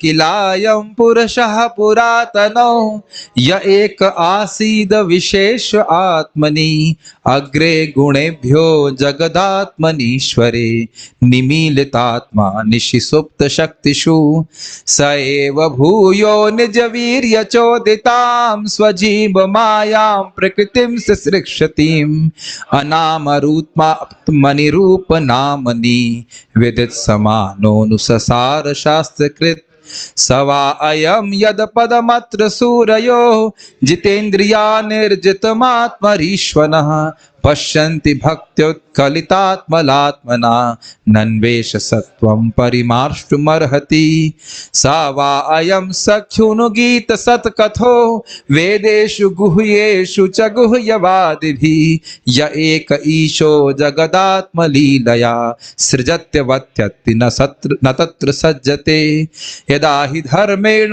तमो धियो नृपा जीवन्ति तत्रैष हि सत्त्वतः किल नत्ते भगं सत्यमृतं दयां यशो भवाय रूपाणि ददद युगे युगे अहो अलम श्लाघ्यतमं यदो कुलम अहो अलम पुण्यतमं वधोर्वनम यदेश पुंसां ऋषभः श्रियः पति स्वजन्मना चक्रमणेन चांचति अहो बता स्वर्य यशस्तिरस्करी कुशस्थली पुण्य यशस्करी भुवः पश्यन्ति नित्यं यदनुग्रहेशितं स्मितावलोकं स्वपतिं स्मयत् प्रजाः नूनं व्रतस्नानहुता दिनेश्वरः समर्चितो हि अस्य गृहीतपाणिभिः पिबन्ति यः सख्यधरामृतं मुहुर्व्रजस्त्रियः सम्मुहुः यदाशयाः या वीर्यशुल्केन हृतः स्वयंवरे प्रमथ्य चैद्य प्रमुखान् हि शुष्मिणः प्रद्युम्न साम्बाम्ब सुतादयो परा याश्चाहृता भौमवधे सहस्रशः एता परः स्त्रीत्वमपास्तपेशलं निरस्तशौचं बत साधु कुर्वते यासां गृहात् पुष्करलोचनः पतिर्न जात्वपैत्या हृतिभिर्स्फृति स्पृशन् एवं विधा गदन्तीनां सह गिरः पुरयोषितां निरक्षणेनाभिनन्दन् सस्मितेनाययौ हरिः अजातशत्रुः पृतनां गोपिथाय मदद्विषः परेभ्य शंकितः स्नेहात् प्रायुङ्क्तः चतुरङ्गणीम् अथ दूरगतान् शौरिः कौरवान् वीर आतुरान् सन्निवर्त्य दृढं स्निग्धान् प्रायत् स्वनगरीं प्रियै कुरुजाङ्गल पाञ्चालान् शूरसेनान् सयामुनान् ब्रह्मावर्तं कुरुक्षेत्रं मत्स्यान् सारस्वतानथ मरुधन्वमतिक्रम्य सौवीराभिरयोः परान् आनर्तान् भार्गवोपाकाच शान्तबाहु मनाग् विभु तत्र तत्रैतैर्हरिः प्रत्युद्यतार्हणः सायं भेजे दिशं पश्चात् गविष्टो गां गतस्तदा। हरे कृष्णा कृष्णा कृष्णा हरे हरे, हरे राम राम राम हरे हरे। एक बात बोल के रुकूंगा कि भक्त बोल रहे थे ऐसे ही हमारा बस जीवन कट जाए, और वस्तुतः यही सिद्धि है। कृष्ण कथा करते करते भागवत में आप सुनने वाले केवल शरीर धारण कर ले और कृष्ण कथा श्रवण करता रहे तो निश्चित भगवान की प्राप्ति होगी। वो श्लोक क्या है भागवत का 14वें अध्याय का, याद नहीं आ रहा है। ज्ञाने प्रयास समुदपस्य, वह आप देख लीजिएगा। नमंत एव जीवंत सन्मुखरितम भवदीय वार्ता, आपकी वार्ता को सुनते सुनते जीवन काट दे। स्थाने स्थितः, अपने स्थान में स्थित रहकर, कितना आसान है, जूम के द्वारा आप अपने घर में बैठे सुन सकते हैं। स्थाने स्थितः श्रुतिगताम तनुवांग मनोभि, अगर यदि आप कहेंगे प्रभु जी आप बहुत बोलते हो तो आप सही कह रहे हैं। मुखरितम, जो साधु हो गया, जो समझ रहा है भगवान का यश, तो मुखर हो ही जाएगा और बोलेगा अधिक से अधिक। वो सांप की तरह चुप नहीं बैठा रहेगा और मुंह खोला तो जहर मारा मायावाद का, नहीं, ठीक है कि नहीं। तो बहुत बहुत धन्यवाद, आप लोग इस प्रकार से आ रहे हैं, मेरा उत्साह बढ़ा रहे हैं। अंतिम सांस तक ऐसे चलता रहे। बहुत बहुत धन्यवाद। हरे कृष्ण।